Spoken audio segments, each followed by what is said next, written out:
Chapter 210. Steamed buns, fermented flour, kneaded with water and then steamed in a pot. After breakfast, List took a piece of thick bast paper and began to sort out his impression of pasta cooking methods. Most pasta dishes were very simple. Even if he didn't eat much, he knew the basic method. The most important thing in dough is fermentation. Fortunately, bread also needs to be fermented, so the rest is a matter of creativity. But think about it carefully. It was not just a matter of creativity. Although there was magic and chi here, food preservation was a serious constraint. Bread had a long shelf life, especially the black bread eaten by civilians, which could be eaten for half a year. But steamed buns, if not eaten for 2 days, would probably grow hair. Even if civilians came up with this delicacy, they were reluctant to make it. Not finishing it was a serious waste. When a knight goes out to fight, bread should be the main food. It is easy to carry and not easy to spoil. At least bring some biscuits and baked pies. You can't go to the battlefield with dumplings and youtiao. He concluded and felt that it was a bit presumptuous. Pancakes, noodles, cornbread, they have a long shelf life, just a little water, they can be eaten anywhere. So, in the final analysis, it was poverty that limited the imagination of the locals. He continued to study the recipes and wrote down the pasta cooking methods in his limited memory. Steamed buns, fermented flour wrapped in vegetables and then steamed in a pot. Dumplings, fermented flour, kneaded dough into strips, cut into small pieces, rolled into dumpling wrappers with a rolling pin, wrapped in vegetables and then steamed in a pot. Noodles, fermented flour, dough constantly pulled into long strips. Before he finished writing this entry, he suddenly felt that this method seemed to be the same as ramen. There should be a difference between ramen and noodles? Alas, I can't think of the difference. Forget it, I'll combine it into one entry. After writing these recipes, List thought about it. It was a bit high profile to launch too many at once. He picked out the simplest steamed buns and prepared to give advice to Mrs. Abby and the baker Rayner and let them invent it. With steamed buns, the subsequent buns were easy to make. Of course. After all, pasta was not List's favorite food. He was just going to make it and improve the taste. Therefore, he wasn't really passionate about it. His favorite dishes were still the authentic Sichuan cuisine and Huaiyang cuisine. Unfortunately, these dishes had high requirements for knife skills, ingredients, and condiments. List could not do anything about it. It was not easy to instruct Mrs. Abby to make scrambled eggs and egg soup. Immediately, he ordered someone to call Rayner and Mrs. Abby and told them about a kind of pasta he got from other places. He also described the general appearance of the steamed buns. Mrs. Abby, Rayner, study the steamed buns when you have time. Master, just leave it to me. The method of making steamed buns sounds very simple. I'll be able to steam steamed buns very soon. Since inventing several new types of bread, scrambled eggs and egg soup, Mrs. Abby already had the imposing manner of a star chef and was full of self-confidence. Rayner also nodded. I will do my best to assist Mrs. Abby. He had heard others say that Mrs. Abby had invented egg soup and scrambled eggs. All the chefs in Coral City had learned cooking from Mrs. Abby. Therefore, he admired her very much and was willing to cooperate with Mrs. Abby in food research. Mantu instructed. Read a book and write something. The short time of the morning was about to pass. Just when List thought that today would be another leisurely day, a knight galloped from Coral City. Lord Baron, the tulip caravan has returned. Sir Frank asked you to send someone to Coral City to hand over the business. He did not directly say that the serfs had arrived, but List naturally understood. I will send someone immediately. You go and rest first. Thank you, Lord Baron.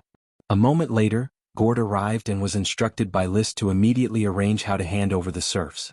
This time was different from the last time. The temperature had just dropped and it was snowing. If one was not careful, the serfs would freeze to death. Fortunately, preparations were made. The carriages of the caravan were requisitioned, and a bunch of cold-resistant materials were ready to go to Coral City. List had planned to go in person, but he remembered the mineral deposits of Black Horse Island.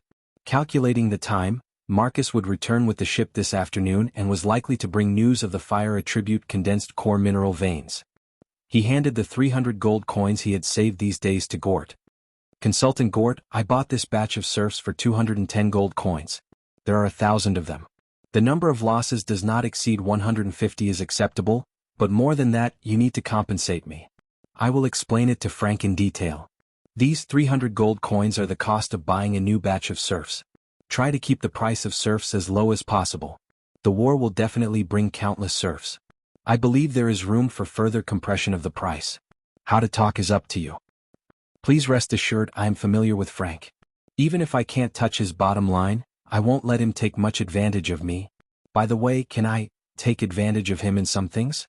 Gort was a little hesitant and embarrassed to say it. List said, say what you want to say. Your charm is unmatched on Coral Island, and you are the ideal marriage partner for many aristocratic ladies. I can see that Frank's family is eager to get your attention. Maybe I can use this to reduce the price to the bottom line and buy more serfs. Aristocrats are graceful, but it is normal to use all the resources around them for their own benefit. That's why Gort came up with such a handsome man trick. But List couldn't get past his own psychological barrier and directly denied it. Frank is a sensible aristocrat. I believe he has his own code of conduct, so don't involve little Sally. Try to fight for the difference of a few gold coins or a dozen gold coins. He did lack liquidity, but he had a lot of fixed assets, so there was no need to be unscrupulous. Especially when it came to feelings, he wanted to retain a sense of innocence. Alas, I was still alone at the age of 30 in my previous life, and I was troubled. In this life, when I turned 16, there was a line of girls chasing me, which also annoyed me. Sure enough, as List guessed. In the afternoon, when the snow stopped, the flowers returned from the sea. In addition to bringing half a ship of fire dragon bone fragments, Marcus also brought information about the fire-attributed core mineral vein. My lord, this is a stone I dug out from a crack in a rock pillar when I was excavating the bone fragments. It is very strange, and I can vaguely feel the existence of magic power on it. He handed over an irregular reddish-brown stone. The surface of the stone was smooth, and the regular lines of concentric circles could be seen on the fracture surface, just like the shell surface of a clamshell. The overall texture was like glass, and the edges were even transparent, but it was far less transparent than gems and crystals. It felt lighter than ordinary stones, and upon closer inspection, one could see that there were a lot of bubbles inside. Chapter 211. Volcanic glass is a natural glass formed in volcanic eruptions. List didn't know much about why glass was formed. Otherwise he would have studied glass a long time ago. As for whether the reddish-brown stone in his hand was volcanic glass or not, it was just his speculation. He was not an expert, so it was hard to judge. The smoke mission said that this thing is a fire attribute core. Marcus said that he felt signs of magic. I have to check carefully to see if it really has fire attribute magic. He immediately cast the magic eyes. His pupils rotated like a whirlpool, and his deep eyes swept over the reddish-brown stone. Suddenly, the reddish-brown stone changed, turning into a little red light in his field of vision. The light seemed very faint, but it exuded a gorgeous texture, which was completely different from the general fire attribute magic. An idea suddenly came to List's mind. This magic, it shouldn't be the residual magic of the fire dragon, right?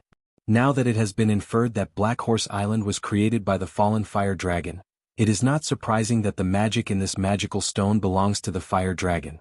He even thought of a possibility that the volcano formed by the fire dragon should be an active volcano that often erupts. After all, the magic of the dragon is long-lasting. But if there is a rock wrapped in magic, the volcano will definitely die without the influence of magic. This kind of stone is called a fire attribute core, and the bubbles inside are wrapped in magic. It is very likely that the magic of the fire dragon was wrapped in it, making it impossible to drive the volcano to erupt. The magic of the fire dragon. List felt that he was going to make a fortune. Anything related to the dragon was of great value. The fire dragon is an elemental dragon.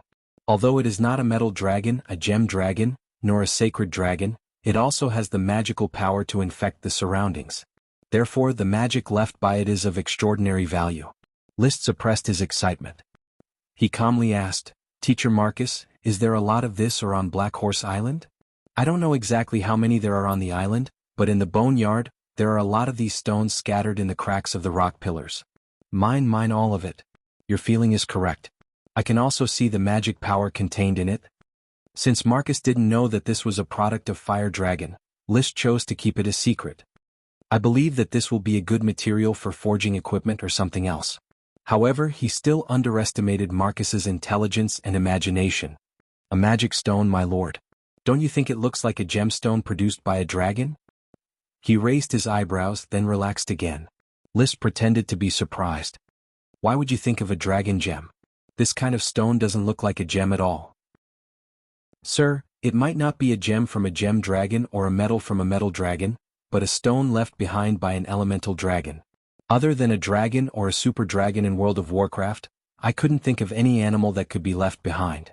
Coupled with these magical stones, it must be the remains of a dragon. At this point, Marcus became more and more certain that his inference was correct. Maybe many years ago, a dragon slayer killed a dragon, and it happened on Black Horse Island. This series of inferences. List's mood was very complicated. It should have been a lucky thing to have smart subordinates, but the sense of superiority in IQ was greatly reduced. Now that Marcus had guessed the answer, he thought a little and decided to no longer keep it a secret. "Do you really think that this is an elemental dragon?" "Yes, my lord." Marcus's eyes lit up, and his inspiration overflowed. "And I also thought of something else. The black-blooded horses on the island are extraordinary. They all thought that it was a World of Warcraft species, but why can't it be a dragon?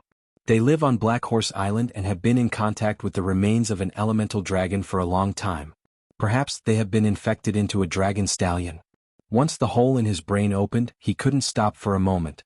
Even the secret of the dragon stallion was guessed by him.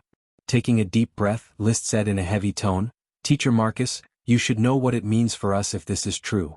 Marcus thought seriously for a full 2 minutes and said aloud, "My lord, this means that you are the son of glory that Gort thinks you are. The glory of the night will always look after you. As your follower, I am deeply honored and hope to follow in your footsteps and make a career." His tone was full of excitement. After that, he knelt on one knee and performed a solemn knight's oath of allegiance. Seeing such a reaction, List suddenly felt that he was sometimes too cautious. The knight system in this world was deeply rooted. The degree of brainwashing of the glory of the knight was no less than that of the Lord. The authority of the Lord was almost unshakable, especially for someone like Marcus who was passionate about nobility. Maintaining the authority of the Lord was to maintain his ideals and ideas. In the future he would also be a noble lord. So many secrets could actually be shared with his subordinates. However, with the idea that there was no harm in being cautious, List still hoped to keep many secrets in his stomach, such as the space gem, the smoke mission, and how much money he had. The corners of his mouth curled up and he said lightly, "May the glory of the night watch over you and me." The performance was over and back to business. List said in a deep voice, "I feel that the stone contains fire magic. Perhaps this is the product of a fire dragon. However, looking at the degree of decay of the bones, I am afraid that the fire dragon has been dead for more than thousands of years. It is hard to say how much benefit it can survive. Indeed, but it is a huge gain to determine that the black blood horse is a dragon horse. We don't pay enough attention to the black blood horse. The black blood horse really needs to be paid more attention. The domestication work will be handed over to Teacher Marcus. I am willing to serve my lord. There is also this kind of stone, let's call it volcanic glass. Its mining work should also be followed up." List felt that the fire attribute nucleus was a bit awkward and irresponsibly named it. "I will study its role as soon as possible so that I can measure its value." Marcus nodded and suddenly asked, "Sir, would it be too wasteful to use those dragon bone fragments directly to make a bone tool for plowing?" "I also feel that it is wasteful, but I have asked the magician to study it. It has decayed for too long, there is no magic at all, and the magic has long dissipated, leaving only the advantage of hardness. Those 5 dragon bones should still have some magic. Well, focus on protecting them and leave them to be slowly studied in the future." "As you wish." After the discussion about the fire dragon and volcanic glass, List remembered a previous idea. "Teacher Marcus, I have fought against Randy and Russell. Their strength is slightly inferior and has not been able to prove my strength. In Flower Town only you can prove my strength." Marcus was surprised. "Sir, have you honed your chi secret book?" Chapter 212. Bang. Bang. The knight spear made of fine steel bent and deformed with the impact of the 2 elite Earth Knights. Every time it collided, sparks were produced and a harsh sonic boom was heard, as if it would break at any time. Even if it did not break, the 2 spears were on the verge of being scrapped and needed to be melted down and recast. List was surrounded by fire attribute chi, like a god of war in flames. Marcus was surrounded by wind attribute chi, like a drifting cloud. Russell and Randy, watching from a distance, saw the collision of flames and clouds. The clouds were defensive, the flames were offensive, and the sky was full of fiery clouds. Marcus is an elite Earth Knight, and Lord Baron is not at a disadvantage. Every time he charges he can suppress Marcus. "I can't believe it." Randy was stunned. Russell smiled bitterly. I know that Lord Baron is very strong. I can't take a shot from him during the charge, but I didn't expect him to be this strong. Even Marcus is not his opponent. Perhaps this is talent. Randy sighed. The Count founded the Coral Island. He is a talented knight. His bloodlines, Sir Levis, Baron Olvera and Lytton, have shown excellent talent since childhood. Originally, the worst was Lord Baron, but I didn't expect Lord Baron to be so well prepared. Perhaps it also includes hard work. Every morning, I can see Lord Baron practicing Qi on the horse field. At this point, the two looked at each other and were silent. People who are more talented than you work harder than you. What else is there to say? At this time, the two people in the distance launched their sixth charge. The flames were still fierce, but the clouds were gradually thinning. The moment the knight's spear hit, the violent burst of flames broke the thin clouds in one fell swoop. One black and one yellow horse staggered. Marcus's figure flew from the horse's back and fell heavily to the ground. His knight's spear was also broken in two. Brr. Black Dragon raised its front hooves and neighed loudly. List held the curved knight's spear with one hand. His chest was heaving up and down. After 6 consecutive charges, even the elite Earth Knight felt extremely tired. However, he was extremely excited. Panting, he said, "Mr. Marcus, I won." Marcus crawled up from the ground. There was a moment of confusion in his eyes before he calmed down and panted heavily. "My lord's strength has exceeded my imagination. Even though I don't have enough experience in charging, all that's left is time. May victory be with you from now on." "I took advantage of the horses," List said humbly. "Even without Black Dragon, I wouldn't be able to persist for long. My total amount of Qi is already far behind yours." At this point he seemed to have thought of something. He opened his mouth and swallowed it back. He probably wanted to ask if List had become an elite Earth Knight. Marcus didn't ask and List didn't intend to say. He dismounted and motioned to the retainer knight to take away the damaged knight's spear. He said to Marcus, "I have proven my strength in charging on the battlefield, but I hope to fight with Mr. Marcus again tomorrow with a sword." Charging was more about Qi while sword fighting relied more on fighting skills. Marcus nodded. "It's better to change it to the evening. I can recover my Qi in the evening. I need to go to sea early tomorrow morning." Good. During the conversation, Randy and Russell had come over and congratulated List. After this battle, List had understood the gap between the Earth Knight and the elite Earth Knight. Referring to Marcus's strength, he had a clear understanding of the strength of the two. "I have learned a lot from the battle with Mr. Marcus. You can often ask Marcus for advice in the future." "Yes, Lord Baron." "Let's go have a cup of milk tea." List took the lead and walked under the apple tree. The servant quickly brought 4 cups of milk tea, which was brewed with fresh milk.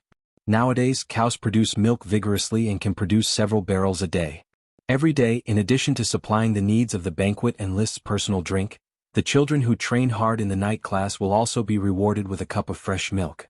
In this way there is still a lot of milk left every day. The serfs on the dairy farm will mix flour and milk to make dry milk powder. The original dry milk powder was all expropriated by Tulip Castle. Now the dry milk powder naturally entered List's castle and was stored. Whether it is eaten in the off-season or sold, it is a source of income. In the afternoon the sun came out for a short while, then shrank back and then began to snow. This situation will continue throughout the winter. With the nutritional supply of milk tea, Marcus's Qi recovery speed is faster than expected, so the actual sword fight will be held ahead of schedule. List did not use the red blood sword. With the red blood sword, it is estimated that he can directly crush Marcus. He chose a steel long sword, a two-handed sword, and Marcus is also equipped with the same equipment, but List still wore the World of Warcraft leather armor, and Marcus can only wear ordinary leather armor. Lords and followers certainly can't enjoy the same treatment. No nonsense. There is no need for Randy and Russell to watch. The two are in the depths of the horse field, facing the flying snow, both holding swords against each other. List, who is inspired to become a flame sword saint, no longer has stage fright in this kind of actual training. His Qi is freely gushing and every move seems to be trying his best. Longfei. The steel long sword in his hand stabbed upward, and a flame shot out like a flying fire dragon. Wind whirlpool. Marcus turned the steel long sword, and his Qi wrapped around it. With the stirring of the long sword, it formed a whirlpool directly swallowing List's flame Qi. Clang. The steel long sword, which had lost the attachment of the fire Qi, was hit by Marcus's long sword. The wind Qi was still wrapped around it, and it was released in an instant, almost knocking List's long sword away. He grasped it hard and was able to hold it. Whew! That was close. List's palms were sweaty. The feeling of a sword fight is completely different from a charge. Marcus in front of him is like a hedgehog with a tight defense and no place to attack. Marcus stabs him in the back, which makes him very uncomfortable. The two have been fighting like this for more than 20 times. No one can do anything to the other. Marcus is experienced mainly in defense, supplemented by sneak attacks. Every attack is at the moment when List's old and new chi are connected, which makes him unspeakably uncomfortable. However, List has a strong capital, a large amount of chi and a fast recovery speed, barely able to support it. One is fierce, the other is experienced. The number of exchanges went up to more than 30 times. Following which, the two's chi can no longer keep up with the consumption. After another 10 exchanges, it is a draw. Both of them leaned on their steel long swords, panting heavily in the heavy snow. Teacher Marcus, you are going easy on me? List suddenly asked. With his almost zero sword fighting experience, it is a little exaggerated for him to be able to fight to a draw with Marcus. Before the sword fight, he was arrogant, thinking that he can get rid of Marcus in 10 minutes. At the beginning of the fight, Marcus's sneak attacks made his heart jump. He was afraid that if he is not careful, he will be killed by Marcus. After a long time, he realized that he can't do anything to Marcus. However, Marcus's counterattacks are no longer sharp, as if he doesn't have the energy to kill him. They are in a stalemate. He felt that Marcus went easy on him in the later stages of the fight. However, Marcus shook his head. His continuous panting caused him to speak intermittently. In the first 10 exchanges, Lord's attacks are too fierce and you don't give me any leeway. I do have the chance to defeat Lord. However, Lord's improvement is astonishing. Towards the end, I can't find an opportunity to sneak attack. Chapter 213. Charging and sword fighting with Marcus benefited List a lot. Building a car behind closed doors can certainly improve oneself, but it is also necessary to go out.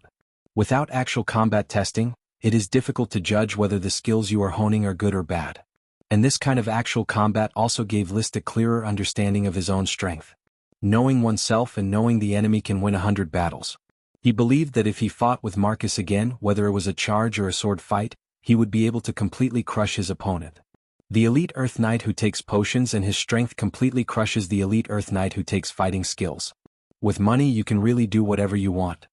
So, the past few days of continuous combat have brought him the greatest summary of experience, not how to fight technically, but how to make money and take potions. Soon, a batch of fast-growing magic thorns will be harvested, and Elk Sun will make them into magic potions to assist the Flame Mushroom magic potion, which will speed up my path of taking potions. His eyes were shining, and he had already understood the essence of night training. There is also World of Warcraft meat. Even if I borrow money, I will eat a few pounds every day. Dang dang dang. There was a knock on the door and Carter's voice came from outside the door. Master. Putting away his thoughts, List put the thick bast paper with the words, "Take potions, eat meat, drink milk" into a magic book he had recently read and responded, "Please come in.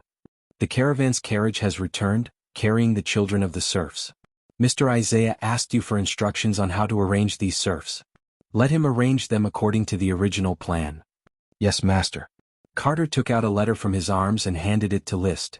"There is also a letter brought back by the caravan, written to you by Consultant Gort." Gort did not return with the caravan. There were still a large number of serfs staying outside, and he needed to arrange a place for them to live at night. So he asked the caravan to send a letter, introducing the handover of the serfs. He flipped through the letters which recorded the number of serfs. The original order was for 1,000 serfs, including 200 craftsmen. However, only 836 serfs and only 144 craftsmen made it to Flower Town alive. The number of casualties was too high, exceeding the target List had given. Frank promised to supply us with 100 serfs and 20 craftsmen on the basis of the next serf sale. The letter recorded the result of the bargain between Gort and Frank. Following that was a transaction of 300 gold coins. Frank did not agree because he had received a letter from Levis. It was mentioned that the war would stop with the arrival of winter, and the Count was already packing up the plundered resources and preparing to withdraw from the country. Frank wanted to wait for Levis to return before deciding whether to continue selling serfs. The Count is coming back? After reading the letter, List could not help but calculate the time. It was now December and the Count had set off in September. He had been out on a campaign for nearly 3 months.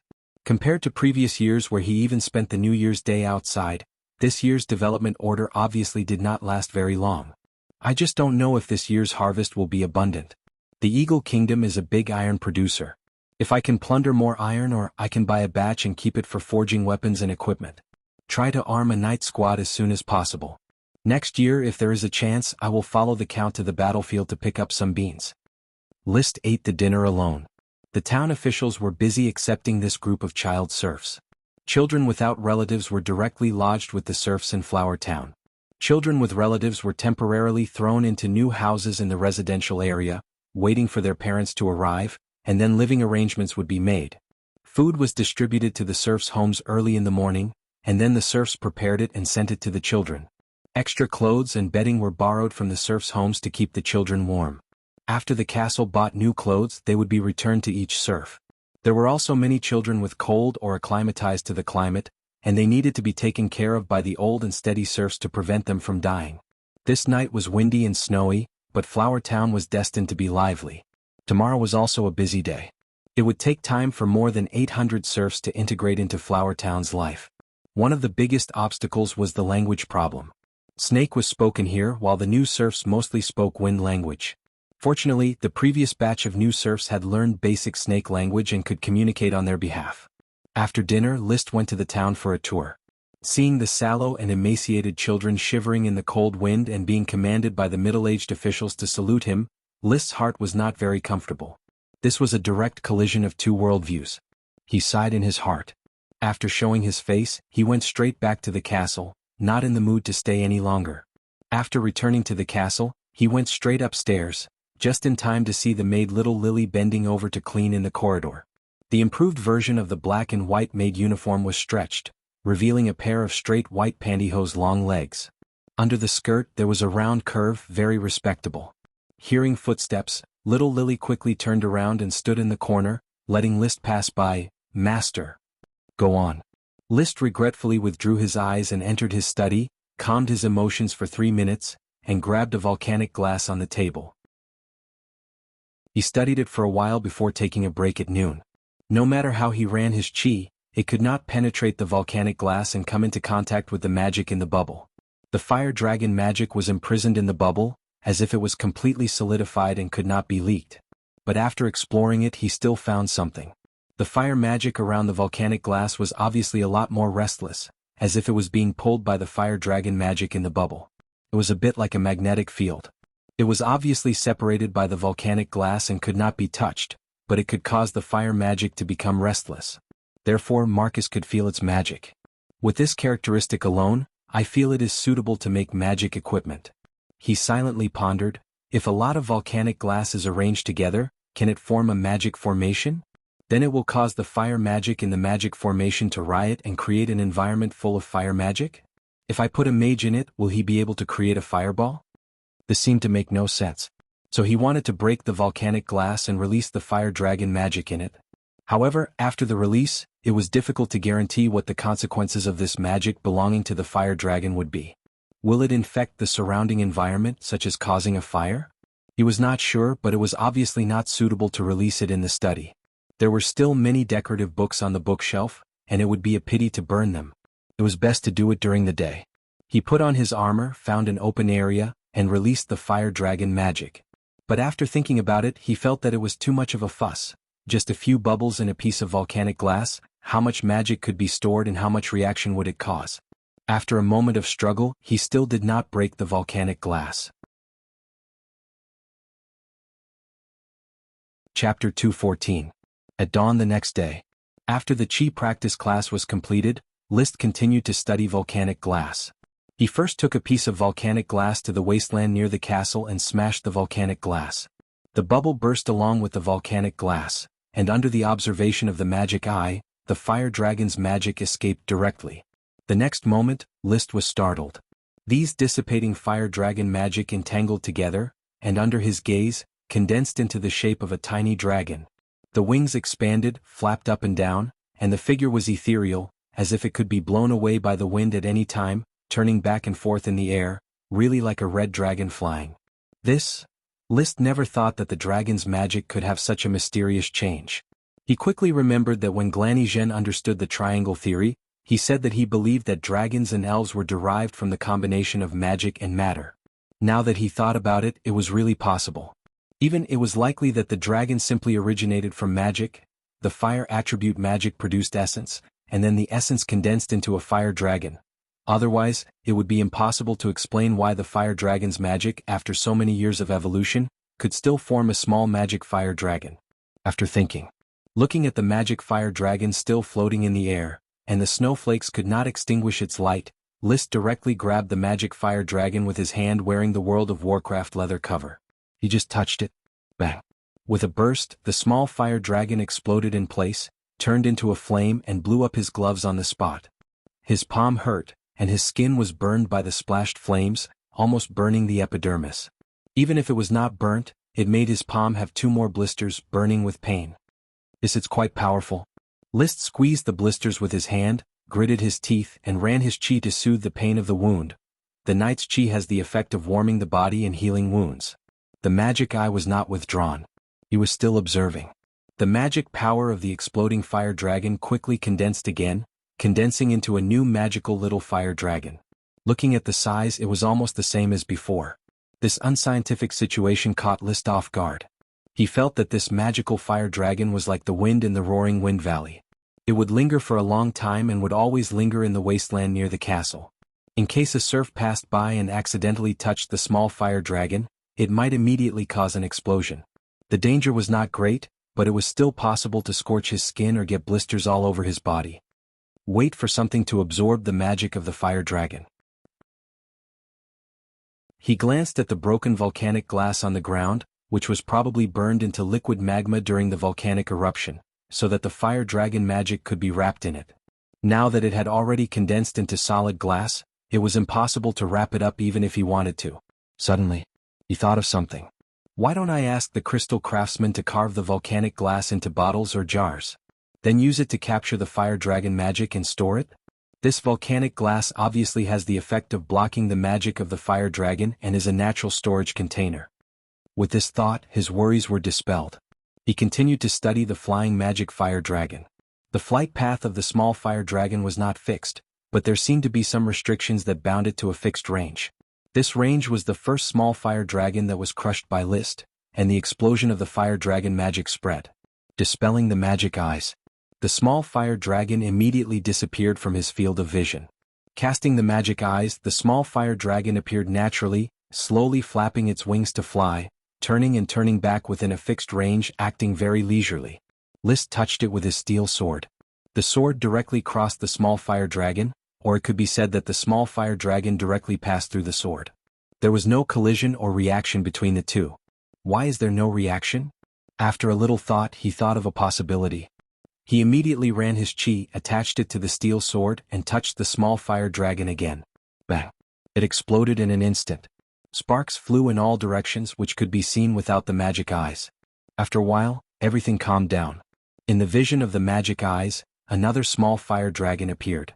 This time, the small fire dragon's range of movement was limited by the new explosion range, flying in a circular space within 50 centimeters. Its size and total amount of magic were still the same. There was no loss. It really doesn't make sense. Why is it that there's no loss of energy even though we're clearly doing it? This is similar to the nature of the dragon's gem. The gems produced by the dragon are also almost infinite, but no matter how infinite it is, there will eventually be a day when it is exhausted. This small fire dragon may explode thousands of times before it is completely annihilated. By the way, will it fly underground? List immediately waited for the small fire dragon to be closest to the ground and stretched out his steel sword to touch it. Bang!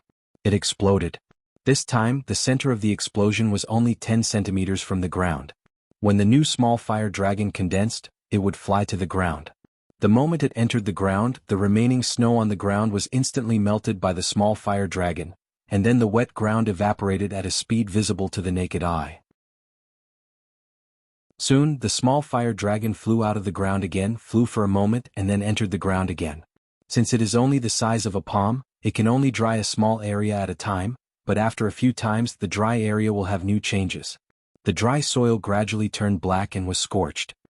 He diverted the small fire dragon's detonation, dug up the scorched earth on the ground, knocked it, and found that it was as hard as a brick. Brick?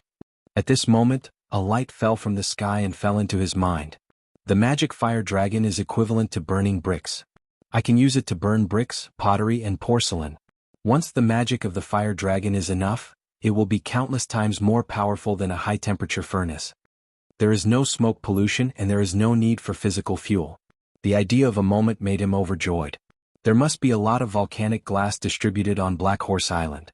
By condensing the magic of these fire dragons together and building a brick kiln with volcanic glass, bricks can be continuously fired. Pottery and porcelain were almost ready to be fired. It is said that firing bricks and ceramics requires different temperatures. It is completely possible to separate the magic of the fire dragon to achieve temperature control. The magic of a whole fire dragon can ignite a volcano, and part of the fire dragon magic can be used to burn bricks. His thoughts diverged and more ideas emerged. Not only can I bake bricks, but I can also use the small fire dragon to make a stove that burns steam, and then invent a steam engine. It seems that the steam engine is a little difficult, but isn't it just a matter of minutes to boil water and a hot brick bed? This is not rewarding me with a mineral vein, this is rewarding me with a bunch of energy. Looking at the nearly 40 smoke missions that have appeared, the value of volcanic glass is second only to space gems. If properly used and developed, it can even surpass space gems. He forcibly suppressed his excitement, stared at the flying fire dragon and clenched his fists.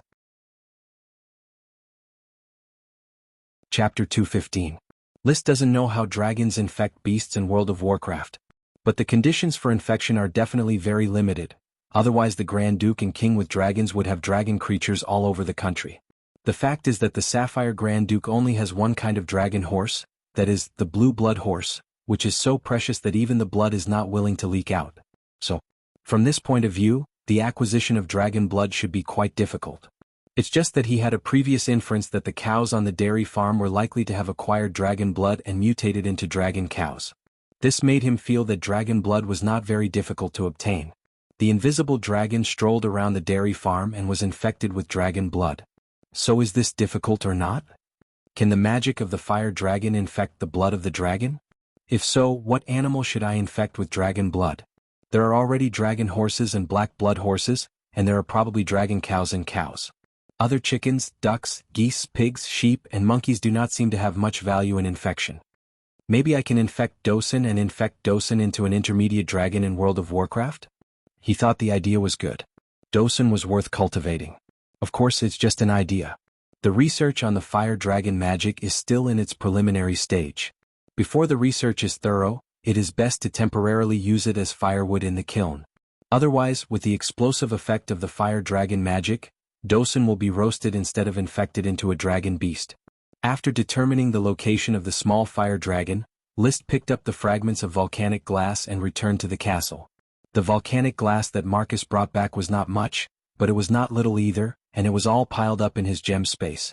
If the volcanic glass is smashed, it can probably condense a small magic dragon the size of a wash basin. Somehow List always likes to use the size of a wash basin as an adjective. What he thought was to first have the volcanic glass carved, spliced and made into a jar. It is convenient to extract and store the fire dragon magic at any time. This magical dragon magic is very valuable, and a little waste is a huge loss. I have to find the crystal craftsman Brad to work for me. I should find an opportunity to abduct him to the flower town and have him work for me. It was a pity that craftsmen like Brad did not have to worry about food and drink with their skills. They could live a good life and were unwilling to settle down in a small rural town. It had been snowing all morning. List, wearing a cloak, went back and forth between the castle and the wasteland where Charmander was, trying to do various research. However, he was not a magician and his research methods were still too few. No matter how hard he tried, he did not find much useful information. The only thing worth affirming is that volcanic glass can indeed block the magic of the fire dragon. He found that when the small fire dragon hit the volcanic glass, it would immediately fall apart, but it would not cause an explosion. The cause of the explosion was a physical reaction caused by the fire dragon's magic coming into contact with other magic of different attributes. Without the stimulation of magic power, the little fire dragon could maintain its fire dragon form and burn its surroundings, as if it was a continuous source of heat, inexhaustible. Within 50 centimeters of Charmander's movement, the ice and snow melted and the ground dried up, having been burned to scorched earth and chapped. A mysterious fire dragon. I don't know how many years it has been dead, but its magic still has such extraordinary power. If I didn't see it with my own eyes, who would believe it? He sighed and thought of a kind of Earth technology. Doesn't this look like controllable nuclear fusion? Controllable nuclear fusion is commonly known as an artificial sun. Whoever masters controllable nuclear fusion will master endless energy. He even believes that all dragons are equivalent to artificial suns with a lifespan of 1,000 years. Continuous production of energy. The snow on the ground was roasted by the small fire dragon, constantly melting and vaporizing, forming a strange landscape in the heavy snow. List's thoughts returned from the artificial sun and he could not help but think, if I dig a pool, can I make a hot spring? Winter and hot springs are a perfect match. He couldn't resist the impulse and immediately decided, I want to make a hot spring in the castle in the bathroom. The bathroom has a large bathtub, separated into a small area, and put in the small fire dragon, which is equivalent to constantly adding hot water. There is no need for servants to bring hot water from downstairs. He quickly returned to the castle and designed the construction plan for the indoor hot spring. He was ready to implement the hot spring within a week. By the time he drew the first draft of the hot spring bathtub, Gort had already taken the serfs back to Flower Town. Unfortunately, 7 serfs died due to illness and cold on the way. Including the previous children, only 829 people came to Flower Town, of which 142 were craftsmen. It was a pity that people froze to death, but considering the weather, List could only sigh. In any case, with the addition of more than 800 serfs, the total population of Flower Town finally broke through the 3,000 mark. In terms of population alone, it is no longer a barren town, but a medium-sized town. To reach the level of the wealthy town of Falcon Town with a population of more than 4,000, it is necessary to continue the slave trade. This damned weather, it's going to freeze me into ice cream. After the greeting, Gort immediately complained, if it wasn't for the sudden drop in temperature, the dead serfs would have had the chance to come to Flower Town alive and see the glory of the night. Don't complain, work hard for a few more days and try to properly settle these serfs. There will be gin at the dinner. Of course, this is my job. His complaints were more to ask for credit from List. After List promised to drink gin at the dinner, he immediately became spirited. He shouted at the town's officials and clerks, making the already messy scene even more messy. Then he switched to the field, showing his management ability, redistributing tasks to each official, specifying the work of clerks and patrols, and ensuring that no one can be lazy. It has to be said that as an aristocrat, he has some experience in how to command his subordinates. The castle's servants also participated in the arrangement of the new serfs. The main thing was that the kitchen would make a lot of simple food for the serfs to fill their stomachs. Mrs. Morrison and the maids, in their spare time, would sew clothes and give them to the serfs to avoid the cold. At this time, Jesse led the team and several serving men assistants, carrying a few buckets of flour, beans, and minced meat mixed with food, walked along Dawson Avenue in the direction of the town. When passing by Dawson's kennel, Jesse said hello cheerfully, "Good afternoon, Dawson." Dawson has always been dismissive of these servants, it is only loyal to List. But after Jesse said hello, Dawson suddenly poked its head out of the kennel, sniffed with its dog nose, looked around and seemed to have found something. However, it only saw a few familiar humans. They are just humble servants responsible for shoveling its poop. So, shaking its head, it shrank back into the kennel. The weather is cold and the kennel with a quilt is still warm. Chapter 216. The footprints continued to the castle gate and then disappeared. No one noticed this, including the retainer knight patrolling around the castle in the heavy snow. In the castle kitchen, Mrs. Abby's voice was so loud that it could even be heard in the hall. The butler, Carter, was wiping the lamps and decorations on the walls. When he heard the voice, he unconsciously shrugged his shoulders. "She is always so rude, why can you tolerate her?" Thomas said sarcastically as he tidied up the stools in the hall. Carter did not like Thomas, not only because Thomas despised his authority as a butler, but also because Thomas always liked to speak ill of others. He replied seriously, "Because she is Mrs. Abby, because the master loves to eat the delicious food she makes, and the servants also like it." "I think so too. If not for her cooking skills, she would have been fired by the master." "That's not necessarily true. The master is a noble aristocrat with benevolent qualities. He will provide Mrs. Abby with a new position. The master is too kind to the servants. In my opinion, Jesse, Tom, and Irene should be driven away. They are just waste. It is best not to let the master hear this." Everyone is doing their own thing. They did not make any mistakes and should not be called wastes. Eeh. Thomas sneered. Anyone can do better than them. Just as he said that, Mrs. Abby's soprano voice suddenly came from the kitchen. Damn, Irene, where are the vegetables I told you to wash? If you delay the master's dinner, I will kiss your ass with my boots. Then came Irene's loud refutation. I was washing the beans, you ordered me to do so. Oh, is that so? Can't you be a bit faster and wash the beans and vegetables? Do you know how many beans there are? Maggie, tell Mrs. Abby that I think her eyes are already old. Heavens, are you rebelling, Irene? The quarrel in the kitchen provided Thomas with material. He snorted disdainfully, this is what you said, everyone is doing their own thing. The fact is, wastes are waste. Carter ignored him and said, have you set up the tables and chairs upstairs? Tonight's banquet will be brought forward, so don't delay it. Aren't Tom and Jesse going to set up the tables and chairs? They're responsible for delivering food to town, so I'll leave this task to you. Eeh. Thomas sneered but still went upstairs. He was just a valet and needed to listen to the butler's orders. However, the quarrel in the kitchen did not stop. Mrs. Abby was still in the hairdryer state, constantly roaring, while Irene was still angrily refuting Mrs. Abby. But the work in the kitchen was orderly, and it did not fall into a state of stagnation because of the quarrel. Even the little maid interns were doing their jobs as if nothing had happened. Everyone was used to the strange relationship between Mrs. Abby and Irene, sometimes like enemies, sometimes like mother and daughter. Maggie was used to it. She took the broom and was responsible for sweeping up the rotten leaves on the ground, which could be given to the serfs to feed the chickens. Maggie, do you want to eat? As soon as the quarrel stopped, Irene, who was responsible for washing the vegetables, suddenly pulled out a handful of shriveled peanuts from the corner and extended them in front of Maggie as if nothing had happened. No, Sister Irene, I have some. I haven't eaten yet. She also pulled out a handful of shriveled peanuts from the corner. There was a peanut processing workshop in town, which would purchase a lot of peeled peanuts every day. The plump peanuts were suitable for making various peanut snacks and peanut butter, which would be sold by the caravans. The remaining shriveled peanuts would be divided out and given to the castle servants as snacks. Working in the castle, there were certainly some benefits that ordinary people could not enjoy. Irene put the peanuts in her pocket and said, peanuts are the best when fried. After the banquet, Mrs. Abby will leave the kitchen and we can fry the peanuts ourselves. Mrs. Abby is not allowed. It's fine as long as she doesn't find out. Don't worry, I will clean the pot, she won't find out. But Mr. Carter, if he finds out, he will punish you. It doesn't matter, it's just fried peanuts in the pot, Mr. Carter will not blame me. He, like the master, never mistreats us servants, even if I'm just a kitchen maid. Well, okay. Maggie licked her lips. After eating fried peanuts once, she liked this delicious snack.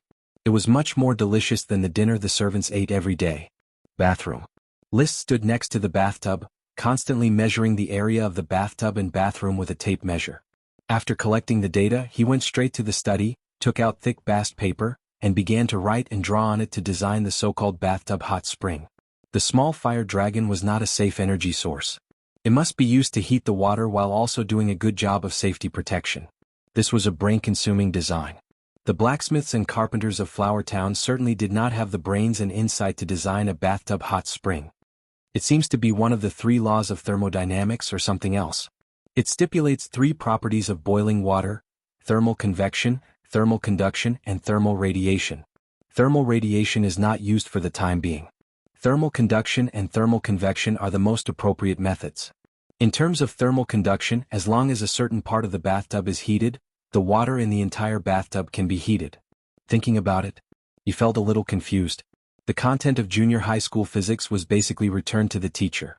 But he knew one thing, whether it was heating from the bottom of the bathtub, letting the water convect so that the hot water rises and the cold water sinks, or from the side of the bathtub so that the water temperature continues to pass to the other side, there needs to be a water tank isolated from the bathtub to heat the small fire dragon. I can't keep the small fire dragon heating. After the bath, I have to put the small fire dragon away, so the volcanic glass jar must be immediately engraved by a craftsman. How to release the bubbles inside during the engraving is a troublesome thing. He put one hand on the table and raised the 2 legs of the chair in boredom. Then he picked up a piece of volcanic glass. Casting magic eyes, he was ready to observe the fire dragon magic in the bubble and think about how to cooperate with the craftsman to collect the fire dragon magic. However, when the magic eyes was cast, his eyes fell on the position near the window of the study and he was startled. With a shake of his hand, the volcanic glass was thrown away and the chair fell down. Fortunately, he was flexible, twisted his body, restrained his falling body and stood firm on the table. Then he forced his eyes to move to the volcanic glass on the ground instead of looking at the window, because there was a figure made of magic, leaning against the wall. It could be seen that this was a woman with a full chest. Her hands were crossed over her chest, and her eyes seemed to be staring at Liszt. The unexpected appearance of the magic humanoid in the study that he thought was absolutely safe could definitely scare people to death. Fortunately, Liszt used the awkward fall to hide his surprise. Without disturbing the magic figure, the other party just changed her posture and continued to lean against the wall, staring at Liszt. "What is this? What is this thing?" Liszt bent down and carefully picked up the volcanic glass, forcing himself to calm down and think about what the sudden appearance of the magic figure was. He waited until he straightened up. The panic after the fright had quickly calmed down, and his brain recovered its wits. He immediately thought of the reward of the smoke mission. The thief who spied on the Lord.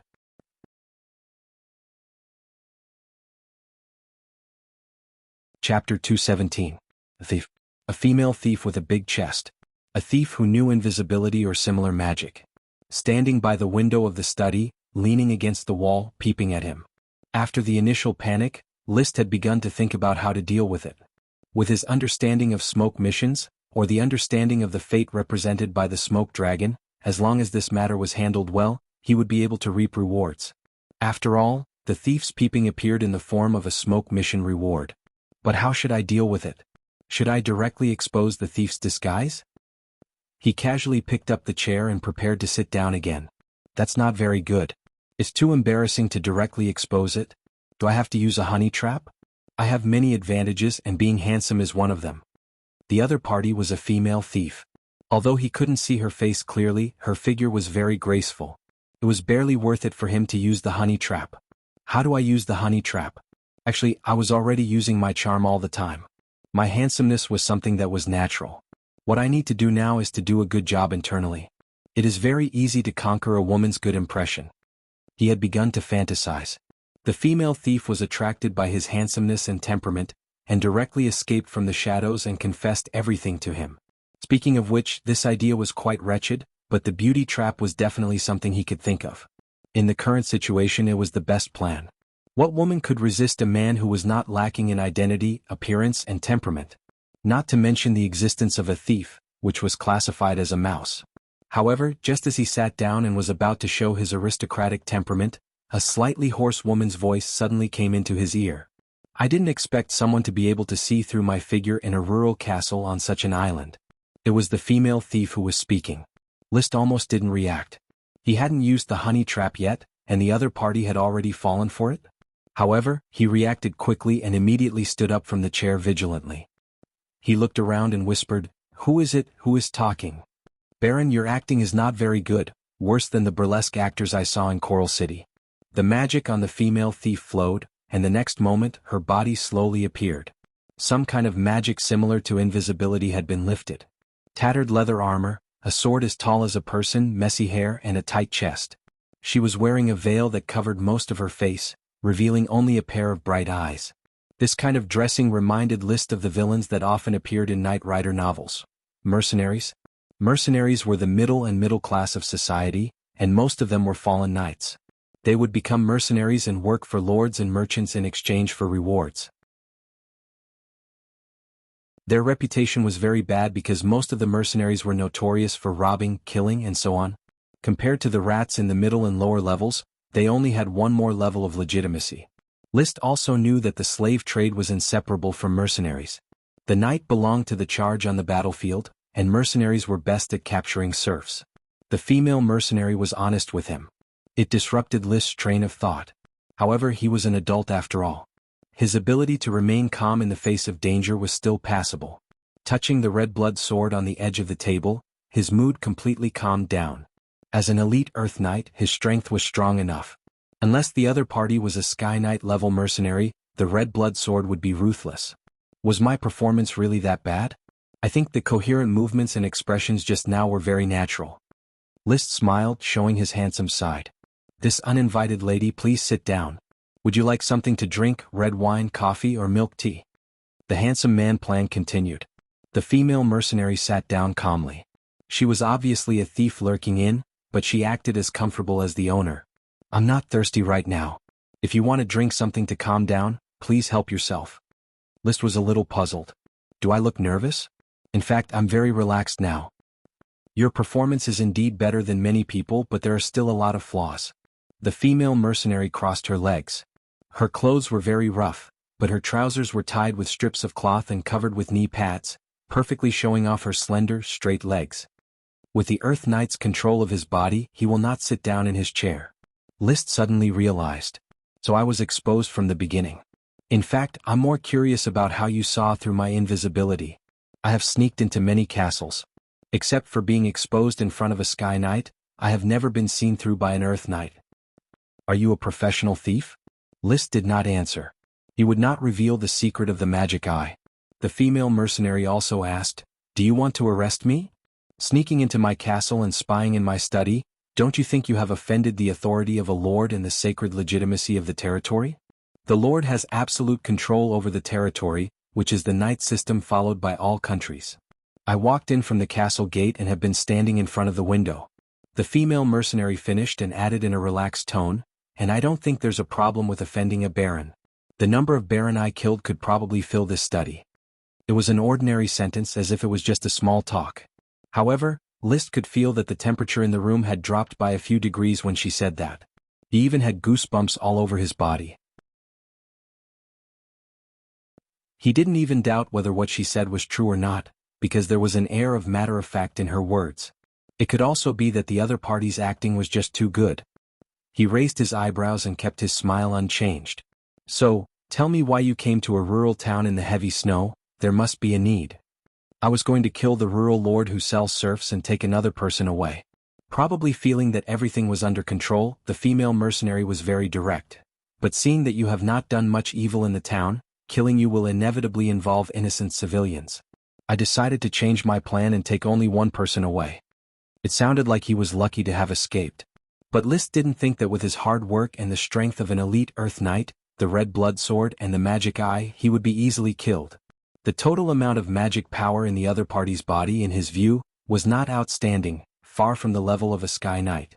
Moreover, looking at her attire and the distribution of her magic power, it was obvious that she cultivated chi and was not a mage.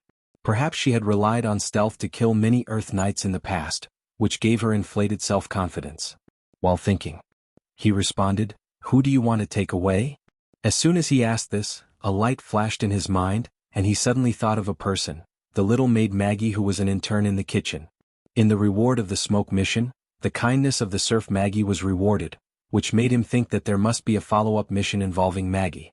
Now, the sudden arrival of the female mercenary made him connect the two missions.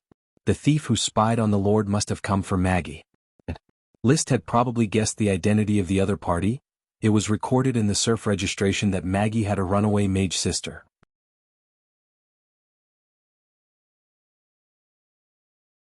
Chapter 218. If it was a thief who suddenly appeared, even if it was a woman, List would find an opportunity to kill her. This kind of person who threatened his life, if he didn't get rid of her, would he really want the other party to fall in love with him? But as a reward for the smoke mission, killing the other party was tantamount to throwing away the reward directly. After all, the smoke mission had already given a hint, serf Maggie. The trainee maid, Maggie, was the key to get the reward, the key to mastering the mercenary or sorceress in front of him. As for how to open the treasure chest with the key, it was certainly not to capture the little maid Maggie and threaten the other party. The best way should be with love. Maggie has formed a contract with Mrs. Harriet of the grocery store. This mercenary is equivalent to half of Flower Town's people. Since it was one of his own, List's mood suddenly became cheerful. He began to think about how to play the cards in his hand, Maggie and his personal reputation. At this time, the maid had already said who she wanted to take away. I want to take away a maid in the castle. Does Baron agree? A maid in the castle? List pretended to think for a moment and said, There are 16 maids in the castle. Which one do you want to take away? Irene. Irene Four Fingers? List glanced at the maid in surprise. He didn't expect the other party to play with him. If he hadn't guessed it earlier, he would have been fooled. Why do you want to take Irene away? Give me a reason. It's just a maid. What reason is needed? Baron, if you want to see if my sword is sharp, I don't mind letting you know. My sword isn't rusty either. List did not give in and looked at the maid's bright eyes.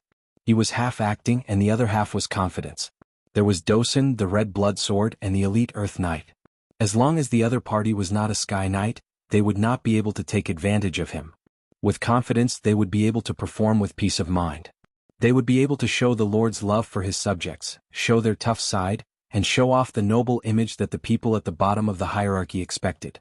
Under the Knight system, everyone was equal. A brave and benevolent lord was the embodiment of justice. The female mercenary's tattered leather armor showed that she was undoubtedly at the bottom of society. After a while, sure enough, she took a step back. Irene is my sister. Is this reason enough? Your sister? Liz smiled.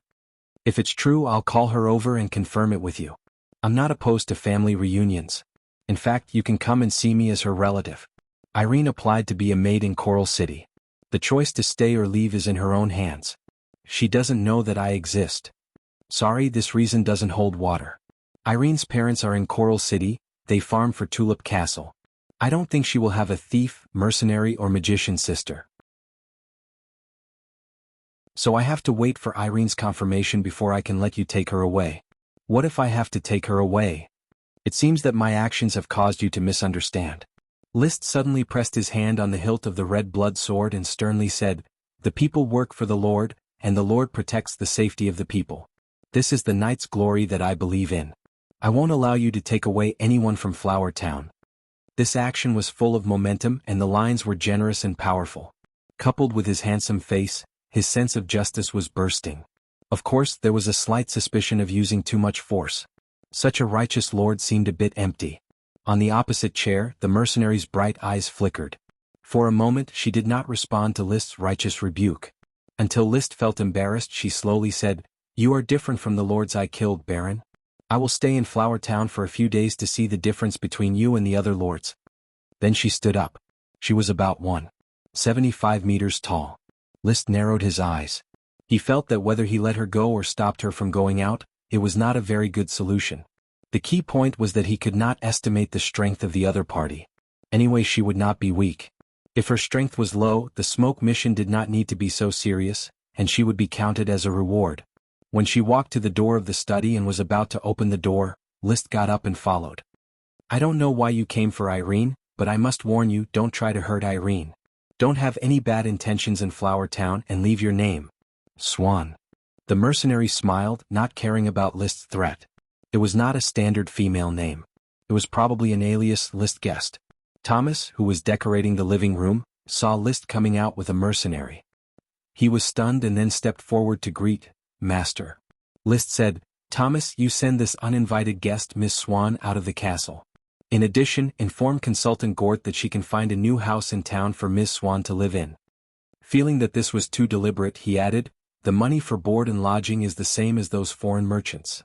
Although Thomas did not know why there was a woman dressed like this in the castle, he respectfully accepted the order. "Yes, master. Miss Swan, please come with me." Swan followed Thomas out of the castle. Butler Carter asked with doubt, "Master, this Miss Swan, I have not seen her enter the castle. I have been wiping the dust in the hall. She came in over the wall." List stood at the door and watched Swan's back disappear into the distance. "I will tell you about her origin when the time is right. As for now, you should care more about the servants in the castle, especially the maids. If they have any grievances, solve them as soon as possible." As expected, Carter stopped asking. "As you wish, master." "By the way, Mr. Carter, can you ask Irene to come to my study? I have something to ask her." Since the mercenary said that she was here for Irene, he had to show his sincerity. Irene hurried to the study. "Master, are you looking for me?" "Irene, how many brothers and sisters do you have in your family?" "I have 2 younger brothers." "No sister? Or cousin?" "No, master." "Are you sure you don't have one? For example, a sister who was given to someone else when she was a child?" "I don't know about that, but when I was born my mother was only 17 years old. There shouldn't be another sister." So the possibility that Swan was Irene's sister was basically ruled out.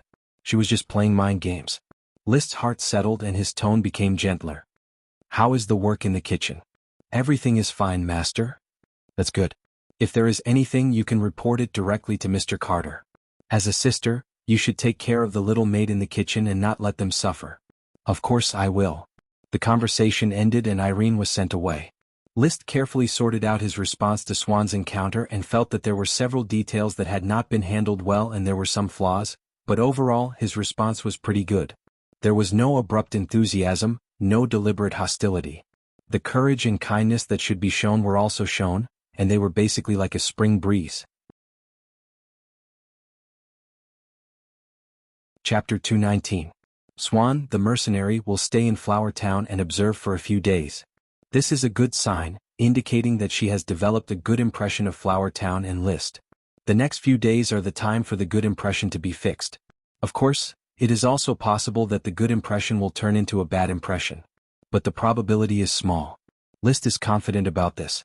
Now Flower Town is clean, hygienic, the roads are spacious, the civilians have houses to live in, clothes to wear, food to eat, and even a little surplus. The patrol is no longer a rogue organization, the security is not closed at night, at least there will be no theft.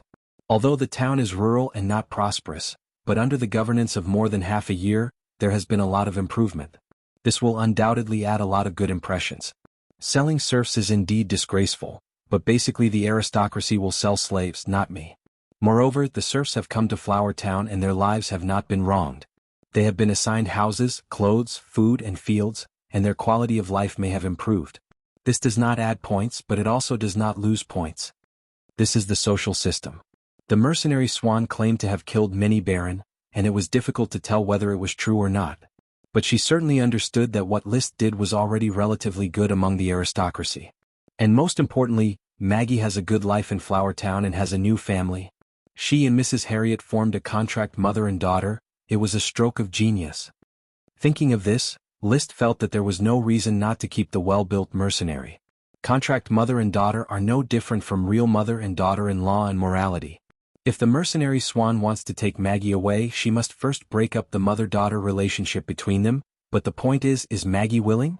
List has been paying attention to Maggie and knows that Mrs. Harriet really treats Maggie like a daughter. The little maid's heart has long been melted.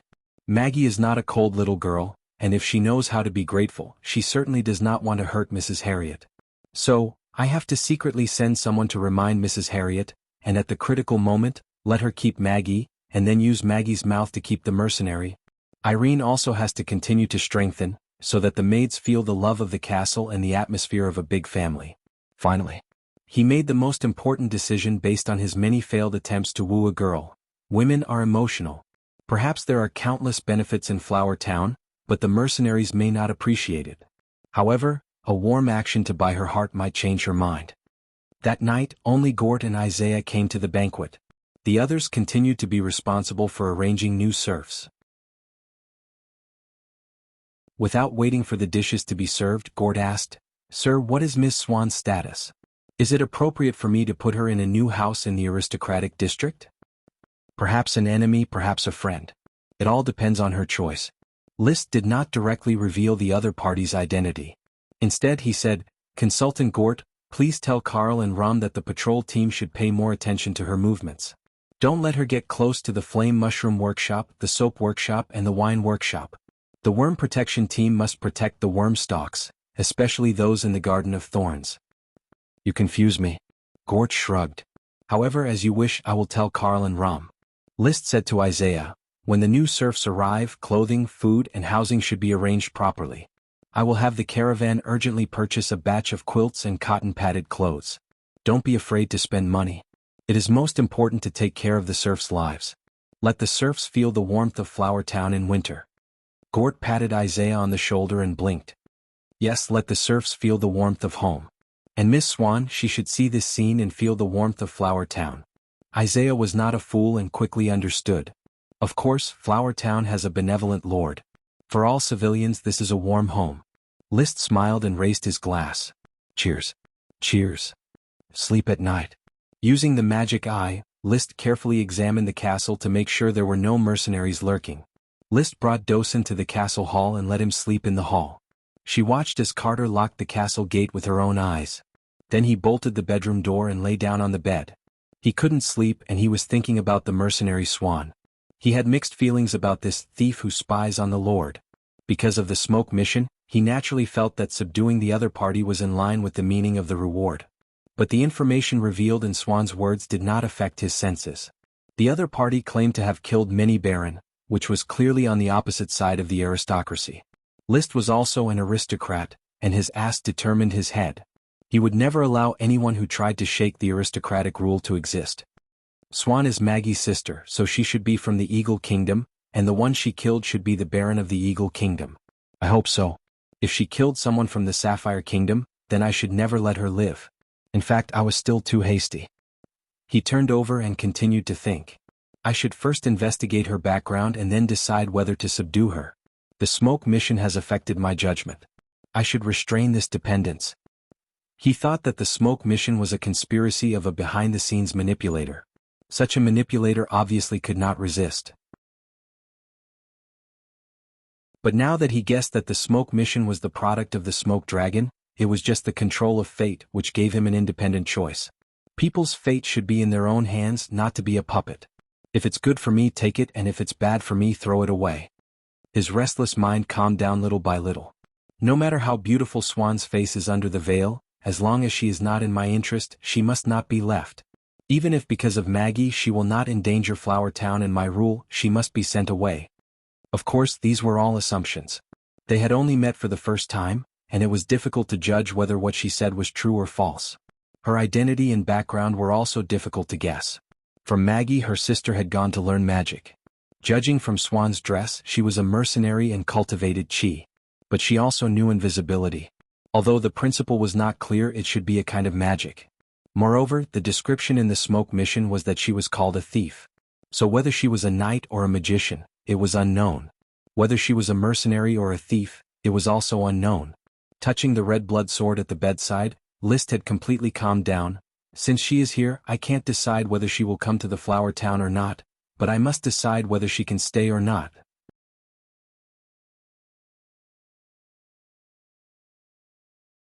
Chapter 220. Swan strolled through the streets of Flower Town. The snow had stopped last night. The road had been shoveled out of the snow, revealing the gravel road on the ground. Compared with the stone roads she had seen in big cities, this kind of gravel road was very simple. But for a small town, it was very bold to be able to lay a gravel road. No matter which country, most small towns had dirt roads. The patrols, with a smile, maintained the order of the new serfs and began to distribute clothes. The clothes were thick cotton-padded clothes without cutting corners. After a while, the serfs began to transport the prepared food to the residential area and provided it to the new serfs through the team organized by the town officials. The food was plentiful. Although it was only beans and black bread, everyone was given a kind of shellfish. She had inquired about it. It was seafood, a delicious food given to Lord List by the sea. Last night she tasted the seafood and found it tasted good. It was said that Flower Town relied on seafood to let everyone live a full life. From the color on the faces of the civilians, she knew it was true. Compared with the dishes common to the serfs in the countryside, the serfs here had ruddy faces. They wore thick cotton-padded clothes, smiled when working, and received a copper or two as a salary. It was hard to believe that such a life would appear in a small rural town. Not long after, she had arrived at the wheat settlement. Chickens crowed one after another in the settlement, and she could see the serfs taking out the leftover breadcrumbs and some wheat bran to feed the big and small chickens. She also passed a pig farm with more than a dozen fat pigs. Everything showed that this was a rich town. Not only was the castle rich, the town rich, but even the village farm was rich. A very quiet village. She suddenly remembered her hometown, also in a small town, a village farm like the wheat settlement, but more dilapidated. The local lord's taxes were too heavy and excessive, resulting in serfs not having enough to eat. Her family also did not have enough to eat. Her parents planned to marry her to a crippled old man in the village. She was only 15 years old at that time. The crippled old man was in his 50s, his folds could catch flies, and he looked like he would die at any time. After mustering up her courage, she ran away from home early the next morning. Just as she was about to leave the village, she happened to hear serfs working in the fields at the entrance of the village singing their hometown songs. My hometown is in this village. I was born and raised here. Don't be fooled by the size of this village. At that moment, her tears flowed freely, but she had no regrets. 4 years passed in the blink of an eye. Too many things remained the same, but the people had changed. When she finally had the ability to rewrite her own future, she heard that the Iron and Steel Ridge Kingdom was going to war with the Eagle Kingdom again, so she embarked on the journey back home, ready to pick up her family. However, when he returned to his hometown, it was already a scene of devastation. Her hometown had not been destroyed in the war. Instead, it had been slaughtered by a group of mercenaries. Her parents' corpses had already been eaten by wild dogs. However, she had also received a clue that her little sister was still alive. So she chased him all the way from the Kingdom of Eagle to the Grand Duchy of Sapphire. He had finally found his sister in this remote village on the island. "Good morning, Captain Swan."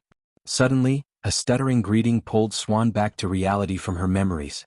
She turned her head and saw that it was a little slave girl. It seemed that on the ship, the little slave girl fell down and she took her to get a meal. "It's you."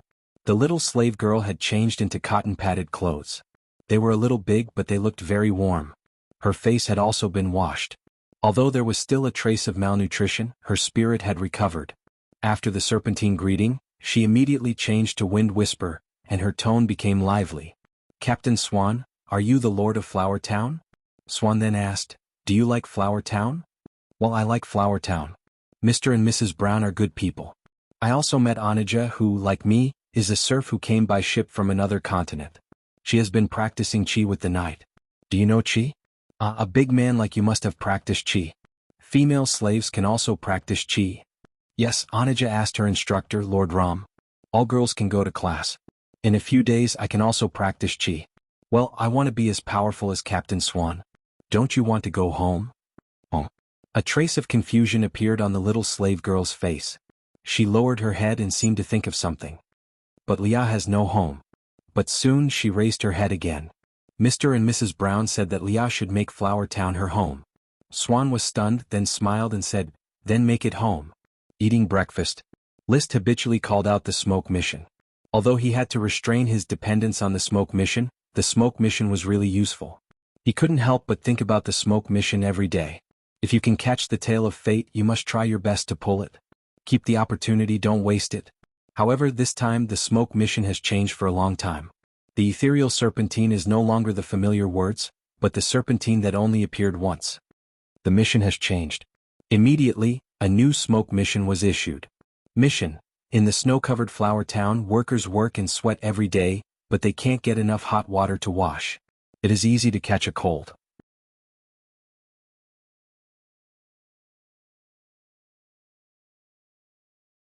Chapter 221. Riding Dosen. Arriving at the open space of the barley settlement, List inspected children of all ages and taught them how to take night training lessons.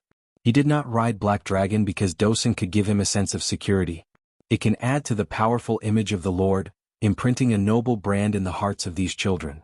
The Lord riding intermediate World of Warcraft is incredibly powerful. It is a very lucky thing to be able to farm for the Lord. Letting one of his deputies continue to guide the training of the girls, Ram saluted List. "Good day, sir." "Good day, Ram." Ram then began to introduce the training progress of this group of girls.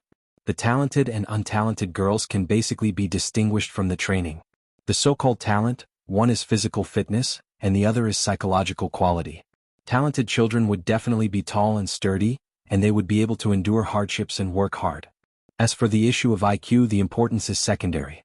After all, List is only training a group of female serfs who can farm and do heavy work. He is not really training female knight. Ram, pay more attention to the health of the girls. Train in the snow, don't let them catch cold. After sweating, take them back immediately. Ram replied, "There is a stove in the lounge next to it. Every time we rest, we will let them go in to warm themselves." List nodded. Although it is summer training and winter training, but after all, they are little girls and the training can't be too hard. He thought of a plan and said to Ram, "This wasteland is still too simple. I plan to use this wasteland, referred to as the Night Square, for night training in the future." Ram supports the Lord's decision. With a dedicated Night Square, both instructors and children can enjoy convenience and make training more professional. With a cafeteria and classroom, cultural classes will also be held here in the future. List thought further ahead. He not only wanted serfs to farm, but also wanted literate clerks to do paperwork. In the future, the development of Black Horse Island will require a lot of talents. It is difficult to guarantee the availability of talents by buying, so it is better to start training now. After talking about the construction of the Night Square, he soon turned his attention to Maggie, who was training with the girls. The 9-year-old maid, Maggie, was very serious and meticulous in her movements. Last night, Liszt called old Granddad over and chatted with him for a long time. The topic was mainly about Maggie. He asked old Granddad to get in touch with Harriet's family, vaguely revealing that the Lord appreciates Maggie. The way the contract mother and daughter get along is very good. I hope you can continue to love each other, and so on. All in all, it was a hint to the Harriet family that Maggie was indispensable. Then they naturally knew how to keep Maggie. If Swan wanted to take Maggie away by force, this would be the foreshadowing. If Swan did not want to, the foreshadowing would not be a loss. If Liszt wanted to expel Swan, Maggie would stay to prevent retaliation. He was watching Maggie. Suddenly, out of the corner of Liszt's eye, he saw Swan coming over. He turned his head and nodded faintly to Swan. It was a greeting not enthusiastic but very natural. Swan came straight over. As she approached, Dosen sniffed the air with his nose and suddenly growled at Swan. If it weren't for Liszt's soothing, he would have pounced on her directly. Intermediate World of Warcraft Flying Dust Dog, a rare mutated bloodline, Baron's territory is full of surprises. Swan said, not seeming to be afraid of Dosen. Some of her actions were deliberately mystifying, but it was hard for Liszt to distinguish. You will naturally reap rewards when you manage the territory with care. Miss Swan seems to be very experienced. Can you evaluate how Flower Town compares to small towns in other countries? It is far from prosperous, but it has great potential. The territory is rich in products. I heard that you also have an elf that produces potions. The development of Flower Town will come soon. Not soon, but it's happening. Liszt said proudly. At the time of the enfeoffment, Flower Town was poor, with a population of less than 2,000. They were hungry, especially in winter. Now Flower Town has a population of more than 3,500, and everyone is full. It is unique on Coral Island. Swan said, but half of the population are serfs you sold. If you don't buy them, they may still live a stable life in their hometown. If I don't buy them, someone else will buy them. It's not me who destroys their stable life, but the incompetent lords who can't protect their people. The knight has a gun and a sword, enjoys the support of the people, and naturally has to protect the safety of the people. When they come to Flower Town, their safety will be handed over to me. No sale, no killing. Liszt directly stole the concept and changed it to no killing, no sale. But are you sure you can protect these people and not one day they will be sold as serfs again? Swan looked at Liszt with burning eyes. Was he going to test him? Liszt's thoughts flashed across his mind. It seemed to be the same routine he had used before he joined the faction. Chuckling softly, I cannot guarantee that I am strong enough to be fearless, but in the Grand Duchy of Sapphire, it is not difficult for me to shelter the Flower Town. My father is the Earl of Coral Island, and my grandfather is the Marquis of Red Crab Island. My mount is an intermediate World of Warcraft, my longsword is a gem weapon, and I have a fairy that produces potions. He looked into the distance. His handsome face shone brightly under the sunlight. No one can give them peace and tranquility more than me. It was very infectious. However, the mercenary was not easy to fool. Maybe one day on the battlefield you will suddenly die and lose your lord. The Flower Town's fate is not necessarily better than that of the captured serfs. Liszt continued to smile. That's why I have to accumulate strength and practice hard every day. My talent may not be outstanding, and I only broke through to become an Earth Knight after adulthood, but after 6 months, I can already defeat an elite Earth Knight. I will continue to recruit Knight, form a Knight squad and guard Flower Town. Really, I hate the hypocrisy and belligerence of the aristocracy. Swan said calmly with a little sigh. Although you are also a hypocritical aristocrat, at least you do not have the misdeeds of the aristocracy. Flower Town, a small town on an overseas island, may really be able to enjoy peace.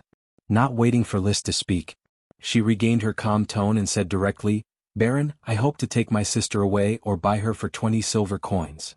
You are wrong on 2 points. Liszt has seen the other party's psychological retreat. At this moment, it is necessary for the enemy to retreat. He said sternly, First, I will not buy or sell any civilians in Flower Town. Second, I have asked Irene, she has no sister, and I have sent someone to Coral City to ask her parents. I am more willing to believe in her parents. I'm not talking about Irene. Liszt stared. What? She was a little unconfident. I'm talking about a slave girl you bought. She is my sister, so I chased her all the way to Coral Island. The time for a showdown has arrived.